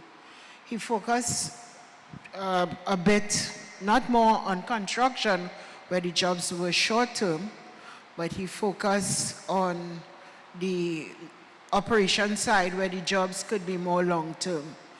The idea was to work, he said, if it's possible to train, because the brand that was mentioned was Marriott. Marriott does have in-house training so that you can jump from one Marriott to go to another to get training. But there's also the initiative to work with Tobago Hospitality. Did I say it right? Yeah, Hospitality and Tourism Institute to get folks during when you have the construction period to train folks who are interested in getting jobs. He said, apart from the chef and a couple other positions and the manager, because that operator or that brand, you have to, those two must come. So he, from them. But he said the one that he has that is in Port of Spain, that right now a lot of the staff is local. So he did say that he's committed to do this. What we have done is that we heard what he said, and therefore we put it inside of the social management plan. It came out as, and even in the impact analysis, it came out as positive. But to enhance those is the training now and ensuring that not only the hotel school, the hospitality school here, but any other technical school, because it's not just hospitality, there are going to be other jobs that you do have those coming in. Correct. With regards to construction, and that would mean that the community liaison officer will also have to communicate with THA in terms of on behalf of the project to see if they can run some of these short-term courses to upgrade folks who are interested. We can't, you can tell people about what the opportunities are. It is to get folks, because the norm and the culture right now is that people prefer these jobs. How do you break that? And that is something that will take a lot of discussion between the developer, the community liaison officer, and the THA to see what can be done. Because it's not as easy as having access. Availability is one thing. Access and uptake is another. And those are the issues. So I would say your community liaison officer has a lot of work to do. Yes. Going in Very and important building the person. awareness. Yeah. And inviting people into the space. Motivating people to pick it up. And the thing is, those jobs, if you get those training, it's not only this project that you would benefit, but there are other projects in construction that you can take up. But having subcontractors, where a bulk of the workers will come from, that is where it's important too, because they would already have local people. So that is the push. Yeah. Thank you. Thank you. Ms. Beckles? Good evening. It's okay. Hi, good evening. I'm Lisa Beckles, Principal Consultant of Lisa Beckles Consulting, Training and Hospitality-Focused Consultancy, with the mission of helping our Caribbean businesses and individuals come to the place of our highest potential. I speak here also as a born and bred Tobagonian that has loved Back Bay, that had one of my geography A-level site visits and tests at Back Bay. And I've always been passionate about the area, including even surfing, looking on at surfing at Mount Irving.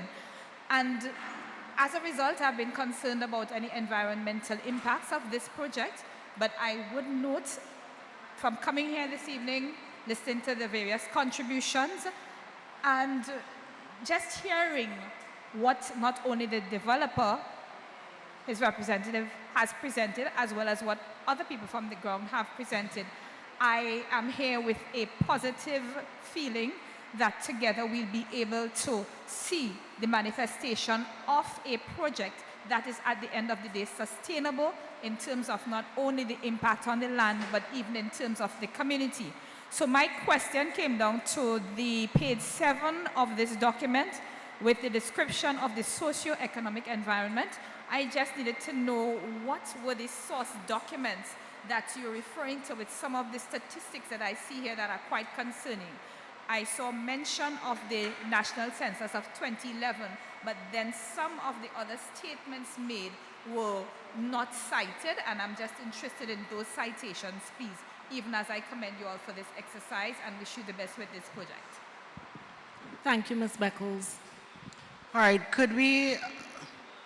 let me get your name and I will give you, yes, I can send you the source of all the different documents, because as I was speaking, I spoke is really in regards to the population data, but there were other documents that were other sources of statistics that were used with regards to other, for example, when we start talking about security and safety and security, some of the livelihood things have not, it was not just, that was not the census. There were other sources. So let me get, if I get your name, I will pass that information. I had a conversation with the young Yeah. lady there. So for So, example, Karina, things, you got education, recent data shows Yeah. persistent male dominance in dropout and repeater levels at primary level. I was very interested in that education sector in particular. So yes, I look forward to getting that information from you and wish you all the best. All right, thank you. Have a good evening. Quick question. Why is this admitted from the study? It was admitted that this is an attack on our water and food security. Why is an attack on our water and food security being painted as a positive thing? Your study admitted that there are going to be negative effects.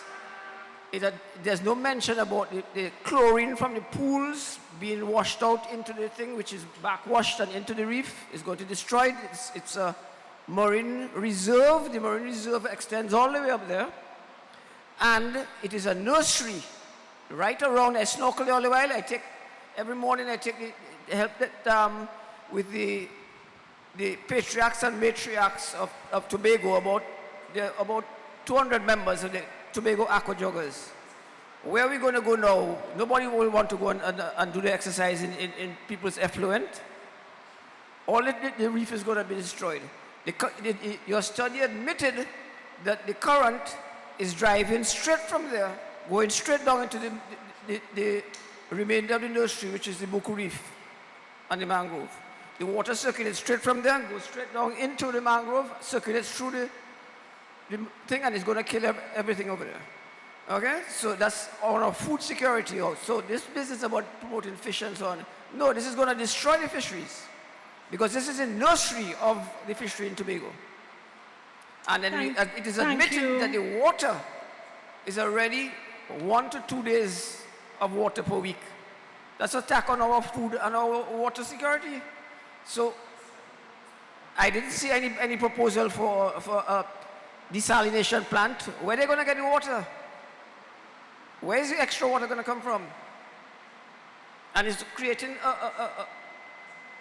the entire area has a nice aesthetic thing with large plots, even the spaced out homes, proper runoff. Okay, thank you very much, sir. You did get your questions in, and I thank you very much. Ladies and gentlemen, we are going to close the session now. It's now 9:20. It's now 9:20. I thank you very much for staying. As I said, the way forward is on the screen. I believe your comments have been taken note of, and I thank you for them. All right, I thank you very much for them. But it's now 9:20. We have had a marathon evening. For those of you who remained, thank you so very much.